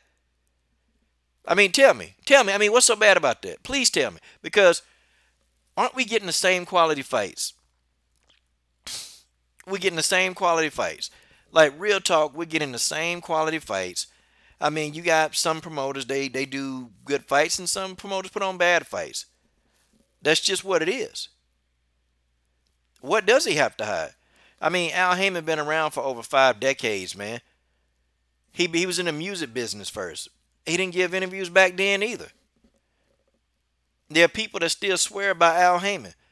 So tell me, why does he need to talk to get boxing done? Why don't we just want to see the best fight the best? So why are we worried about Al Haymon? See, how come y'all don't save that same energy for Bob Arum? Why y'all don't save that energy for Bob Arum? Tell me about it. Okay? Why y'all don't have the same energy for Tom Loeffler? Why y'all don't have the energy? He been blocking the Triple G fighting anybody. Y'all don't have the energy for him. Hey, I got one. How come you don't have that same energy, okay, for Oscar De La Hoya with them emails, them racist emails? How come you ain't got that same energy? Okay? So, okay, again, I'm finna bring you back into your bias. Now I'm finna body you, but holy crap, you finna be biased. I mean, you finna get body. I mean, Bob Arum playing puppet master to Terence Crawford. You ain't saying nothing about that. Bob Arum playing the puppet master to Vasily Lomachenko. You ain't saying nothing about that. Okay? I mean, how you gonna explain this? How you gonna explain this? How's he gonna explain this, y'all? You got Bob Arum and Tom Loeffler with his big ass nose. You got all these different people that's playing puppet master to these fighters, but you don't want to call them out because you like Bob. How you gonna explain this? How's he gonna explain this, y'all? How? How's he gonna explain this? I don't know. I don't know how you gonna explain this, man. But you got to tell me. You got to tell me, Holy Ski. I can't let him off the hook, y'all. X.A. Gucci, George Page, the perfection. I can't let this man off the hook. I can't let it go. I can't let you go. Brown on boxing, I can't let him off the hook. I can't do it, damn it. I can't do it. How you going to explain this, Holy Ski? I need you. Holy Ski in the comment section, assume the position. Answer the question, fanboy. Answer the question, fanboy. Assume the position, fanboy. You said they're all scumbags. All of them. Who gave Al a pass? Who gave Al Haymon a pass? You are assuming that we all gave Al Haymon a pass. So tell me, who gave him a pass? You guys? What guys? Holy Ski in the comment section. The LDBC. See, here, now I got you. Now I got you, okay? So you got a problem with the LDBC. You got a problem with the LDBC. Hey, why don't you go to the fair and balanced boxing community? Have you ever talked about them? Have you ever talked about them guys giving Tom Loeffler a pass? Have you ever talked about them guys giving Bob Arum a pass? Have you ever talked to them guys about giving the racist the racist Oscar De La Hoya a pass? Okay? No, don't block him yet. No. It ain't time to block him. Don't block him. He ain't saying nothing racist. No, we going back and forth today. We going back and forth today, XA. Oh, who deleted him? Oh, okay. We've got him out of there. No, not yet. We finna do the best fight the best on him today. Assume the position. Let's go. See, what I need you to do, I need you to explain how your buddies in the fair and balanced boxing community, the FBBC, how can they continue to ignore Bob Arum? How can they continue to ignore Oscar De La Hoya, the fishnets, the raping of the underage girl, okay, the spatulas, the racist emails? How are you letting these guys off the hook in the fair and balanced boxing community? How are you going to explain this? I need an answer now. Because right now, Holy Ski, I can't let you off the hook for this. You cannot get off the hook. Okay, they're not your buddies. Okay, we're not talking about the promoters now. See, no. I'm talking about the fair and balanced boxing community. Where is your energy for those guys that give all of this crap, that give this PG-13 channel a pass? Where's that at? I mean, I'm going to need you to explain this. Holy Ski. I need you to explain that. Where is the energy for these guys? Matter of fact, do you go to their live stream saying, hey, okay, do you go to their live streams? You know, the people that support Oscar, do you go there and say, hey, Oscar's a scumbag? I guarantee you that you do not go to the other side. We know you don't do it. You go to the other side and you're sitting in the comment thread right along, okay? Right along with those guys.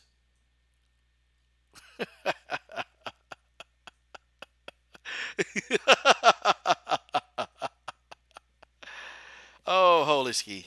Oh, man. That's right. You on my live stream because you agree with their talking points. That's just what it is. That's just what it is. Dude, you know you co-sign them guys. You know you do, right? Why you not on, why? So the FBBC, you know, you ain't leaving no comments on their page, Holy Ski. I know you're not talking about Oscar De La Hoya. I know you're not talking about Oscar. I know you ain't talking about him raping that 15-year-old girl. I know you're not talking about the spatulas, the fishnets, the racist emails. I know you're not doing that. You're not. Come on, man. You know you don't go on there talking about Oscar. I know you don't. Matter of fact, because them guys will block you in a minute if you say anything against. See, boy, I'm giving you a chance.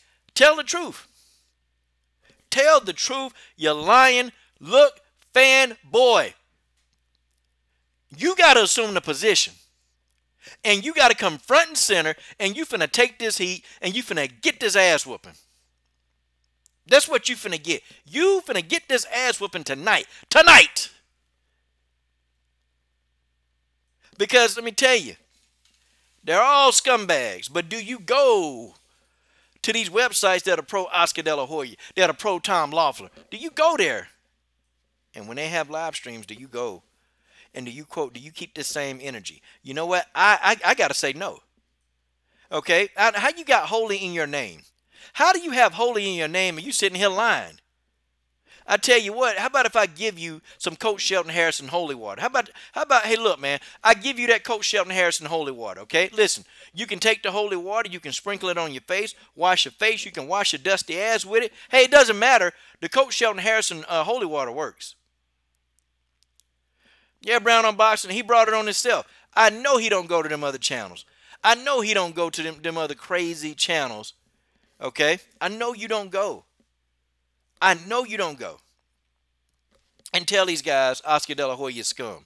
I know you don't go and say Bob Arum is scum. I know you don't. But see, you will bring your ass. You will bring your ass into my comment thread, to any of the LDBC comment thread, and you'll come over here and say Haymon is scum. The LDBC, we got, you know, we monolithic in our thought process. You say all of that hot garbage, okay? But you will not go to these guys' comment streams. What you will do is say, yeah, the LDBC sucks. I can't stand the LDBC. Problem with you guys is, man, y'all worry about what we do. Y'all worry about what we do. That's what it is. Y'all worry about what we do. Y'all worry about what we do too much. Man, look, the LDBC is good for boxing. We good for boxing. We're very good for boxing. Because if there was no LDBC, Holy Ski, you guys wouldn't have anything to talk about. You would not have anything to talk about. Isn't it amazing, man, when we look at videos after videos after videos? They're all LDBC detraction videos. Why? Why is that so? Because y'all can't come up with a narrative. See, the LDBC, we're front running. We're front running. And it's okay, Holy Ski. I get the same kind of stuff in MMA. I get the same kind of, you know what? I get the same kind of clowns in MMA that come to my WMMA channel, and then they'll get mad, and then they'll try to replicate it. And then when they wonder why it don't work, you know, then they just come back trolling me again. That's what they do. I'm not saying that I'm doing anything great when it comes to WMMA. I'm not saying I'm doing anything drastic, but see, you know what? I took a chance. I took a chance. Okay? I took a chance. I took a chance on what I knew. And that's what we do in the LDBC. We got so many creative guys in the LDBC that we take our thing and we go in our own direction. And see, that's the beauty of the LDBC. You got somebody knowledgeable in every field. We got somebody knowledgeable in every field. Man, you want to know about buying a house. You know, hey, go talk to 78 Sports TV. Okay? If you want to know about, how to actually get a job real quick. How to get a job, go talk to Black Fight Fan. You want to know how to get a job if you're a prisoner and you've been in jail and you want to know how to get a job, go talk to Town Business.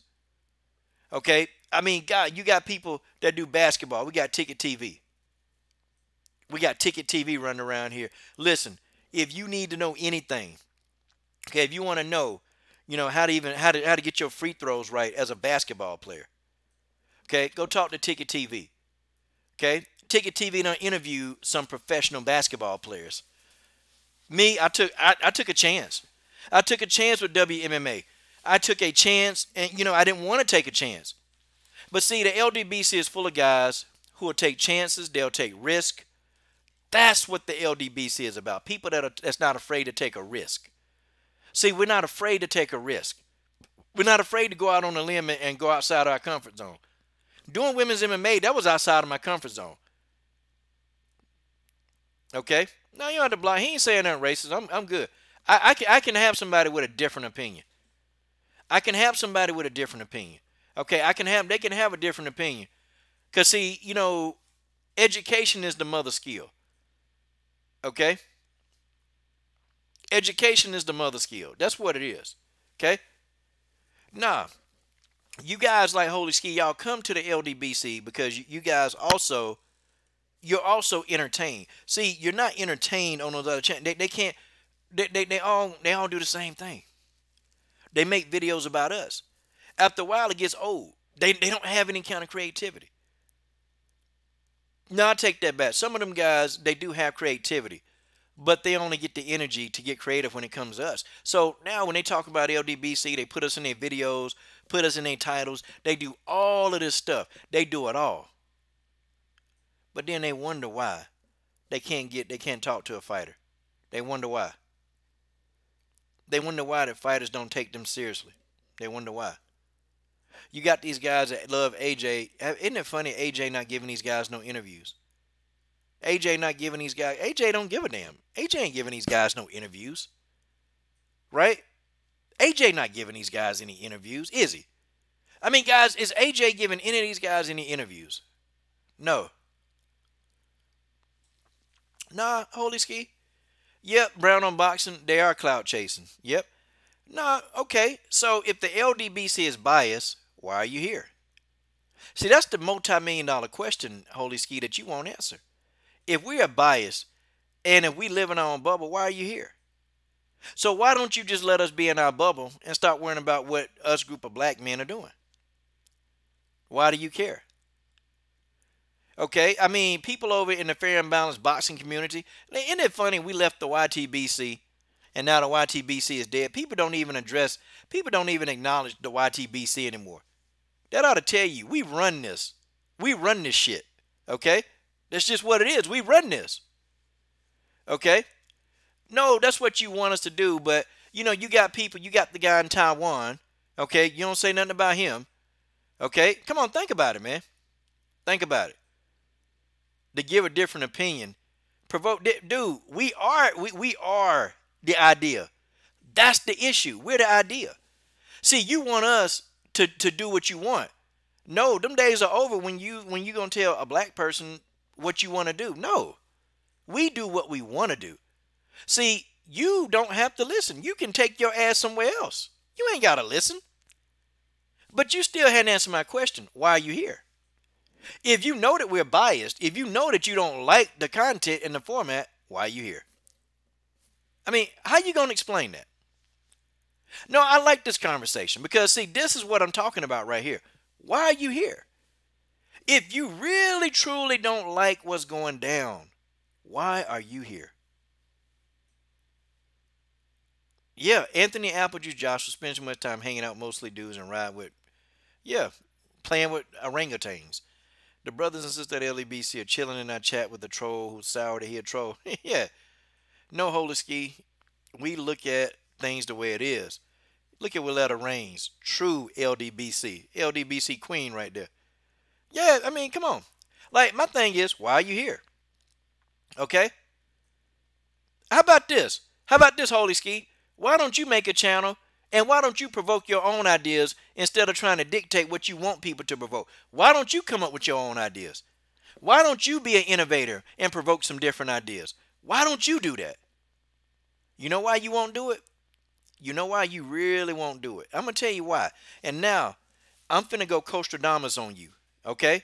I'm finna open you up from the inside out, Holy Ski. Watch, I don't even know you, but I'm finna open you up from the inside out. I'm finna go Costradamus on you. See, you know why you won't do that? You know why you are a faceless person and you come on channels? I mean, do you know why you do that? See, you don't know, okay? You don't know why you do these things. I know why you do it. First of all, number one, you want to talk to people. You want to really talk to people that you think give a damn. See, that would give a damn enough to actually talk to you back. And see, the people that you roll with, the people that you sub to, all these people. See, you know that some of that thought process, you know that it's superficial. You know that it's real, real superficial. And see, there's a void in you. There's a void in you. And there's a loneliness in you. Okay, that loneliness is in you. It's there. Okay? What you're doing is you're reaching out and you're actually screaming, hey, will somebody just listen to me? Will somebody listen to me? Will somebody listen to what I'm saying? Could somebody just really understand my point of view? You want us to understand it, but see, them days of you trying to tell black folks what we need to do, those days are over. You don't get what you want here. Okay? You don't get what you want. And also, you're bored with those guys. You know why you're bored with them? Because they tell you what you want to hear. They tell you exactly what you think you want to hear. And see, guess what? See, now you go out, you venture to LDBC channels. You can't help it. You don't know you need help. And you don't know that this really is a mental illness. It's a mental illness that you come and you don't like something. You hate something. Bruh, why be in this chat? I mean, what? You ain't got no beautiful woman that you can be up on? I mean, what is it? What has you here at 12 o'clock midnight? Tell me. What has you here that you're here trying to get the attention of a grown man? I mean, really? Honestly, what has you here at 12 at night? Okay? No, I mean, you can disagree. You can disagree, but see, when you disagree, it needs to just be a disagreement. See, disagreeing is fine. There's nothing wrong with you having your opinion and disagreeing. I disagree with guys every day that I don't say this to. I disagree with TJ347 every day. I disagree with TC Johnson. Okay, and no, I don't disagree with just white guys. I disagree with black guys on here. I disagree with BJ Johnson. He black. I disagree. But you know what the thing that makes it different? Okay, do you understand what makes it different when I disagree with those guys? Is that those guys can also respect my opinion. Okay, see, what you're doing is you're interjecting your opinion. And you want your opinion to be the opinion. And see, that doesn't work. That don't work on the LDBC. You don't get your way here. Look, the thing of it is, you still have not yet answered the question. You hadn't answered the question. You have not answered the question, and you have not asked if you know for a fact that we're biased and you don't like the content. Why are you here? Now, you're going to expose yourself. You are going to expose yourself, and I promise you. I understand psychology, and I've never met you or talked to you, but I know exactly what your problem is. I know what your problem is. And your problem is, one, you definitely got a void of loneliness. I can tell you that now. I know you got a void of loneliness, and I know. Okay. Here lies the truth. You're a fan. And this is what I was going to get at. And this is one of the first things that I said. That you guys really are fans. You really do want us to interact with you. You want to. I don't have an issue arguing with people. I argue with many people on here. I argue with lots of people and don't block them. I don't care. I don't care. As long as you ain't saying nothing racist, you can disagree all you want. I'm just gonna call you out. But that's the nail in the coffin. That's the nail in the coffin. It's right there. It's right there, right in black and white in the text, right there. There it is. There it is. But here go the thing. Here go the thing. Yeah, George, Chris, how's he gonna explain that? I don't know how he's gonna explain that. But George, the thing is, people who support 45, they even think, yeah, man, like, come on, man. People support 45 all the time. And the facts are right there in front of them when they support 45. Like, I try to give people facts on Terence Crawford. I give them facts on Terence Crawford, XA Gucci. I give them facts on Terence Crawford. I tell them, look, man, Terence Crawford is going to disappoint a lot of people. Bud is going to disappoint a lot of people. People are saying that Deontay Wilder, he's going to disappoint. Look, man, Deontay Wilder, he speaks up for us, okay? You know how much more money Deontay Wilder could have had? When you speak up for black people, you lose financially, money. Some of your sponsors probably will pull out when Deontay Wilder spoke up for us. I mean, Deontay Wilder didn't have to do that. He didn't, Errol Spence didn't have to say what he said. He didn't have to say what he said. He told Oscar De La Hoya, look, you don't treat black fighters right. He didn't have to say that. He didn't have to say that. Okay, Mr. Finesse. Yeah, Lil Kim is disgusting, and that little worm with glasses. Yeah, man, Dougie Fisher, man, is sad. He's sad. Okay, this guy is so sad. Okay, you're working for the guy who condones racist emails in this company. And then when Fred asked him about those racist emails, Oscar De La Hoya ignored that, blew a kiss at Fred, kept it moving. See, these guys and Golden Boy and all this, they're telling you what they think. And see, they say the LDBC is evil, man. We're not putting out no racist emails. We ain't doing none of this stuff. We're not doing half the stuff that these people are doing, man. Nobody in the LDBC running around here with fishnets and spatulas up their ass. Ain't nobody doing that in the Y'all Oscar De La Hoya. Nah, ain't nobody that I know of in the LDBC that's going out here, raping teenagers like Oscar did. Nah. But people will go shout Oscar De La Hoya out, and they'll come and condone, and they'll condemn the LDBC. How does that work, y'all?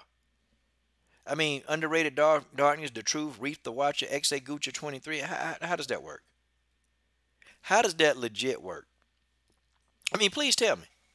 Please tell me. Please tell me how that works. we can criticize the LDBC all day. It's a race thing. It's always been a race thing. And if you don't believe that, then I tell you what. If you don't believe that, if you truly don't believe it, I tell you, I'll unblock everybody that I've ever blocked, and I'll let every comment come through. And if I put up a video, do you know, man, that I have at least 25 racial comments a day? Okay, 25 racial comments a day on this channel. Whenever I drop a video, 25. I get lots and lots of comments, and most of the comments you don't even see because they're deleted already before. The video's even there. I get 25 racial comments a day. Like, can you imagine that? Like, one day, I didn't upload a video for a week, and I went for my, how you can check your comments and review.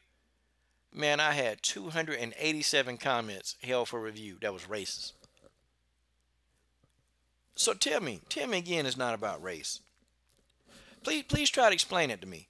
Okay, like you're not gonna get a straight answer. This is about race, and it's been about race. It's been about race. I understand, but 287 racial comments off of my opinion and my views that have nothing, that just basically boxing talk. You're upset because I actually thought that the black fight, and you know what? A lot of the times people in the LDBC, you know what we do? If we think a fighter's gonna beat a fighter we like, we tell the truth anyway. We say, hey, I'm going for so and so, but I think this fighter right here gonna do him in. We do that. We do that. We do that. We do it all the time. So,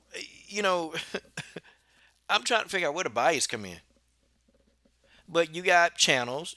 You got channels that you follow. The guy who was in a coma, okay, he got fighters that he biased for, but you don't call him out. I mean, y'all don't call this guy out. Y'all, nobody calls him out. They biased, but they always want to put it back on the LDBC, man. Listen, the LDBC is here to stay.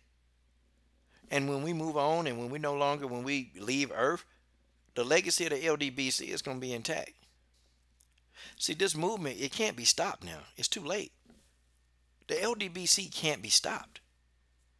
I don't even care. And the LDBC, we're going to migrate off of this platform one day. Yeah, there are a lot of big things going on behind the scenes. A lot of big things that's going on behind the scenes with the LDBC. And you know what? I'm one of the original members of the LDBC. I'm one of the original members of the LD. I was right here when we started. I was there when we had that war. See, guys like you, Holy Ski, when we were getting constantly attacked. Just attacked and attacked and attacked, and threats and death threats, and man, you just don't have no idea. We all stood up. Me, General Africa, the One LVZ, Town Business, Ticket TV, Blood Boxing, 78 Sports TV. That day we made a decision. And we didn't care who was with us. We didn't care who didn't like it. We didn't care. But that day, 3 years ago, we made a decision. Every last one of us made a decision. Okay, we made a decision, and it was a crossroad. It was a tear in the road. Either you were gonna roll with us, or you wasn't gonna be with us. That's what it was. Okay, we made a decision. Jeff, Dream Chasing Boxing, we made a decision on that day. 3 years ago from today, we made a decision, and we decided. Okay, Reef the Watcher, one of the original members, was right there. We made that decision. Santee Walden then came into the mix, and he joined the fight. See, there was a fighting stage. See, y'all don't understand the LDBC here. There was a stage where we had to fight. See, we fought for our respect. We fought, and guess what? Now everybody talking about us, and that's good.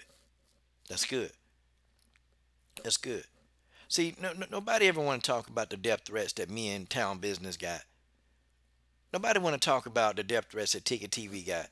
Nobody want to talk about, people, trying to get a hold of 78's, information. Nobody want to talk about that. Nobody want to talk about Blood Boxing receiving death threats. Nobody want to talk about me receiving death threats. Nobody want to talk. Hell, nobody want to even talk about the fact that some clown tried to show up here. And I'll tell you this, without incriminating myself, I guarantee you, he wish he wouldn't have came. You see, folks, what this is a complete dismissal of our opinions and our views. And when you dismiss our opinions and our views, then no, we fought. And then I took my road over here to MMA. I started the LD MMAC. I started that. And I also started the LDW MMAC. The death threats picked up. More and more death threats because people didn't want to see, what I was doing. People didn't want to see what I was doing. They didn't want a black guy talking WMMA. I got death threats galore. But I stuck it out and fight it. And now, and I don't care what anybody say, the best WMMA platform on YouTube. Everybody else trying to replicate the system. That's fine. You can replicate all you want, but I'm going to be right here doing my thing. And I put it out there. I'm going to be right here doing my thing with this WMMA talk. Guess what? We right here. Right here. Death threats, no. And look, man, I done been through death a bunch of times. So a death threat don't bother me. Because if a person got enough nerve to show up, they got enough nerve to not go home. See? That's how I look at things. If somebody got the nerve to show up, they got enough nerve not to go home. because you can't leave. There is no leaving. When you come, can't leave. I can't let you leave. That's a conflict of interest to let you leave. Nah. We got these death threats. We survive. We survive. We were trying to get into fights, and you had certain people, blocking us. We couldn't go to fights. I mean, it was amazing the stuff that we went through. It was amazing. We had to deal with, people that was, like backstabbing us in the back. We had to deal with that crap. We went through a lot of people, but now we got the generals, the original, the one LVZ, Town Business, Ticket TV, General Africa, myself, 78, Blood Boxing, Santee Walden, Reef the Watcher. See, we got a solid, man. We solid. That's the round table. That's the LDBC round table. That's the LDBC round table. Okay, that's it. It's good. We are the LDBC. And we solid as ever. We've been solid and we gonna stay solid. Anytime somebody black, when we want to do something, they want to call it a cult. Have y'all noticed that anytime somebody black do something, or anytime we organize together, it's a cult, a black cult. That's what people do, and then they came up with the name Black Tars and all this other mess. But guess what? We still here fighting strong. We still here fighting strong. We still here, and we're gonna call out Steve Kim. We're gonna call out Dougie Fisher. We're gonna keep calling out Oscar De La Hoya. Okay, we're gonna call these guys out. We're gonna continue to do it.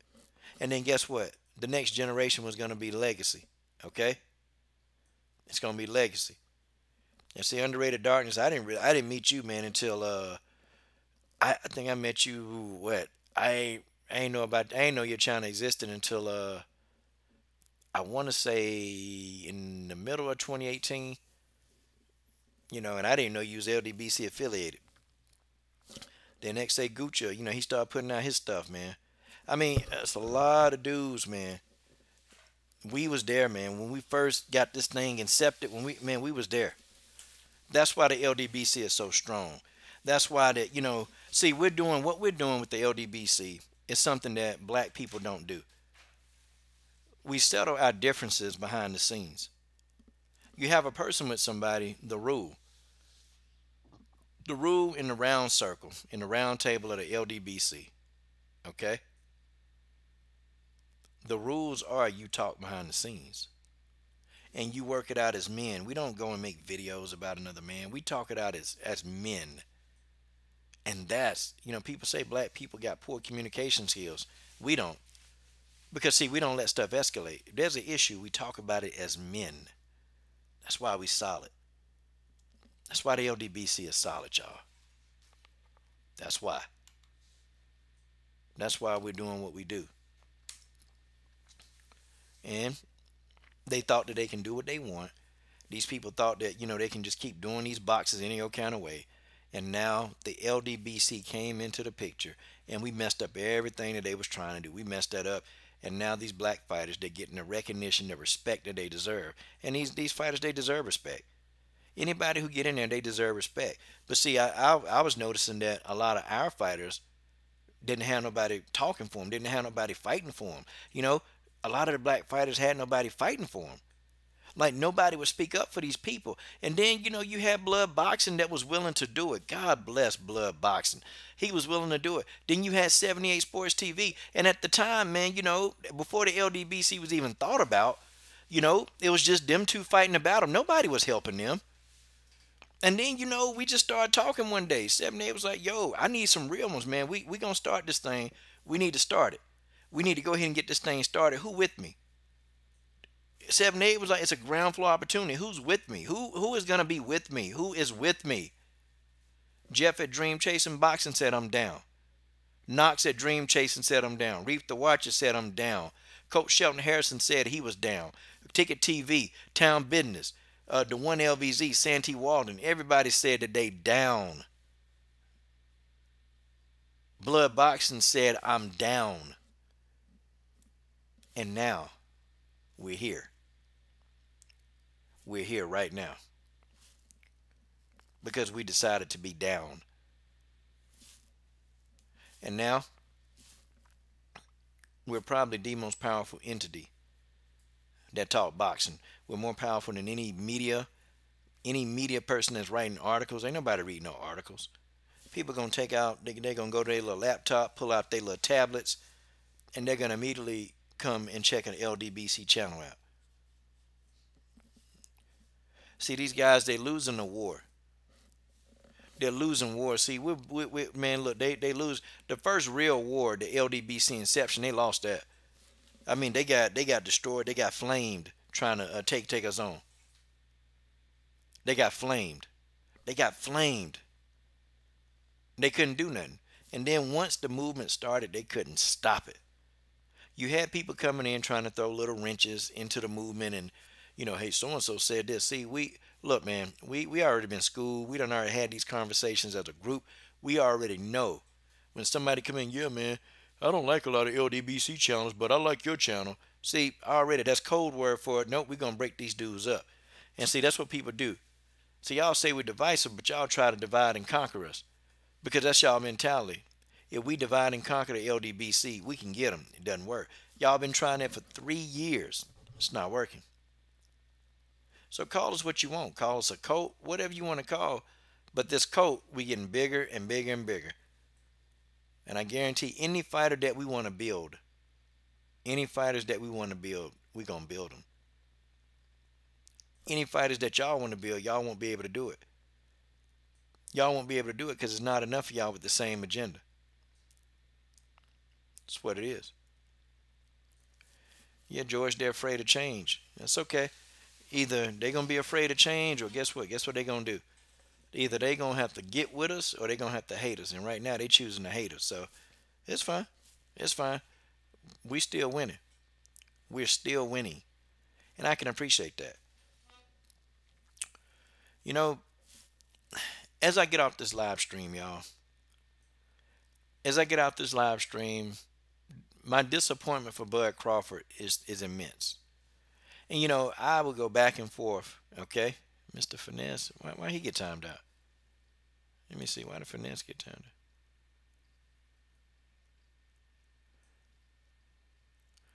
out? A place where I can talk boxing, listen to boxing without the internet. Yeah, there's nothing wrong with that. I'm gonna unhide that. Okay, all right. Maybe Reef thought he said something. Nah, Reef, what he said was he can come here and we can, we don't have to hear, like lots of black fighters being bashed. I think that's what Mr. Finesse was saying. Maybe he might have read it wrong, but he said this is a place where he can come to where black fighters not getting bashed. Because when I first came to YouTube and I first started watching videos, I watched some guys and I just wanted to hear boxing talk, but I started noticing all the videos that I was seeing. It's just they were all bashing black guys, and I'm like, man, what the heck? Like, do these people have anything positive to say about any black fighter? And that's what I was noticing. I was noticing that. I'm like, wait, what the heck? Wait a minute. And then I started looking at other videos on these guys' pages, and I'm like, are you serious? Like, every video is something wrong with the black fighter that they're talking about. Every video. And I'm like, okay, now this dude just won by knockout. Surely I know these folks going to be talking about this guy. Nah, they talking trash about the guy who won. And of course, I started noticing that it's a black fighter. So, there it was. There it was right there. Wow. Amazing. Amazing. Amazing. We got the narratives, though. The LDBC got narratives, and we got all this stuff. But these people ain't got no narrative. Nah, they don't have a narrative. That'll be a hell no. They don't have a narrative. Nah. They do. They do. And we're going to keep pushing our fighters.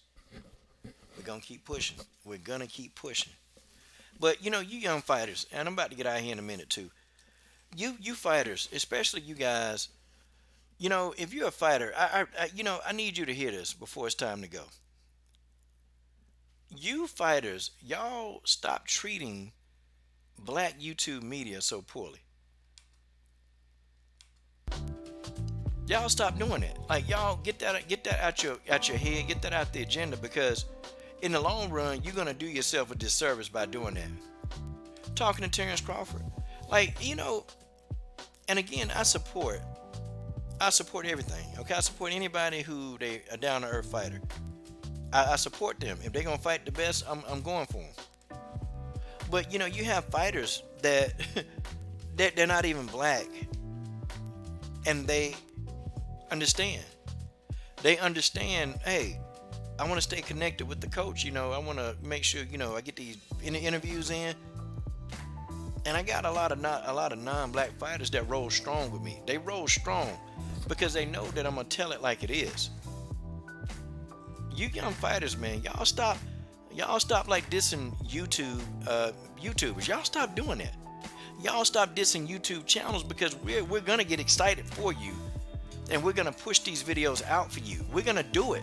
We're gonna give you free publicity. It's free. It's free.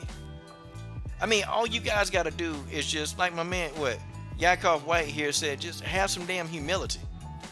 But Crawford, you need some humility, bruh.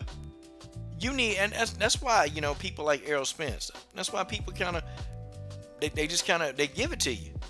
That's why. And people like Steve Kim, look, man, you really and truly don't like the LDBC, but boy, you sure be trying to get into LDBC events, don't you? You got a target on your back.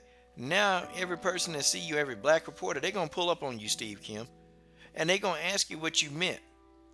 Okay? My PBC fans are the lowest common denominators. Oh, yeah. Somebody going to pull up on you. I'm going to pull up on you. I ain't going to hurt you. I ain't going to do no damage to you. But you're going to answer these questions. You are going to answer the questions. But, you know, that's what it is. Shout out to the chat. XA Gucci 23. I see the underrated darkness in here. Okay. Rugby Queen showed her head for a little bit. It is what it is, guys. Well, that's going to be it, guys. Hey, guys, I enjoyed this live stream. Okay, guys, and don't forget, Wednesday, April the 17th, I'll be having Pearl Gonzalez on the show. That's right, Pearl Gonzalez will be on the show. And yeah, she gonna be raw. Pearl Gonzalez, MMA fighter. She was in the UFC. She got moved back down to Invicta. Very, very beautiful lady, but she raw, and she coming on this show to get raw. That's right, Miss Pearl Gonzalez will be here. I can't wait till Pearl Gonzalez shows up. When Pearl shows up, that's it. Okay? Yes, she'll be here. And I got another surprise interview that's coming up. But guys, thank you guys for helping me support the fighters. You know, definitely, because the money goes a long way with them, and that's what I do with it, okay? Alright, thank you guys for watching. You guys support the best women's MMA platform on YouTube. And shout out to my boy Gregory Wyatt in that super chat, man. Gregory Wyatt in the super chat, that's my dude, man. That's my dude. He been rolling with the LDBC for a minute, man. For a minute. I mean, and he go to all of our channels, man. The Underrated Darkness, man, good brother. Go subscribe to the Underrated Darkness, and make sure you go and have Sunday dinner with the Underrated Darkness. I go in there. I be working, man. I be working a lot, but a lot of times I have that show, the dinner, the Sunday dinner. You know, I have it up so I can see. Hey, I'll tell you what, George, I'm gonna vouch for that. I'm a vouch, man, because you know Pearl need her money, man. Pearl need her money. Pearl Gonzalez need her money. And I think if y'all don't know who she is, let me show you. This is Pearl Gonzalez. The girl right here at the top with her hands on fire. That's Pearl Gonzalez. That's Pearl. Yeah, man, you know, when you take a cut, you take a serious pay cut when you leave the UFC, man. It's trust me, what she was making in the UFC and what she making now, it's not even comparable. So yeah, man, girl trying to get her back, she trying to get back up in there. But thank you guys, appreciate it. You guys support the best women's MMA platform on YouTube.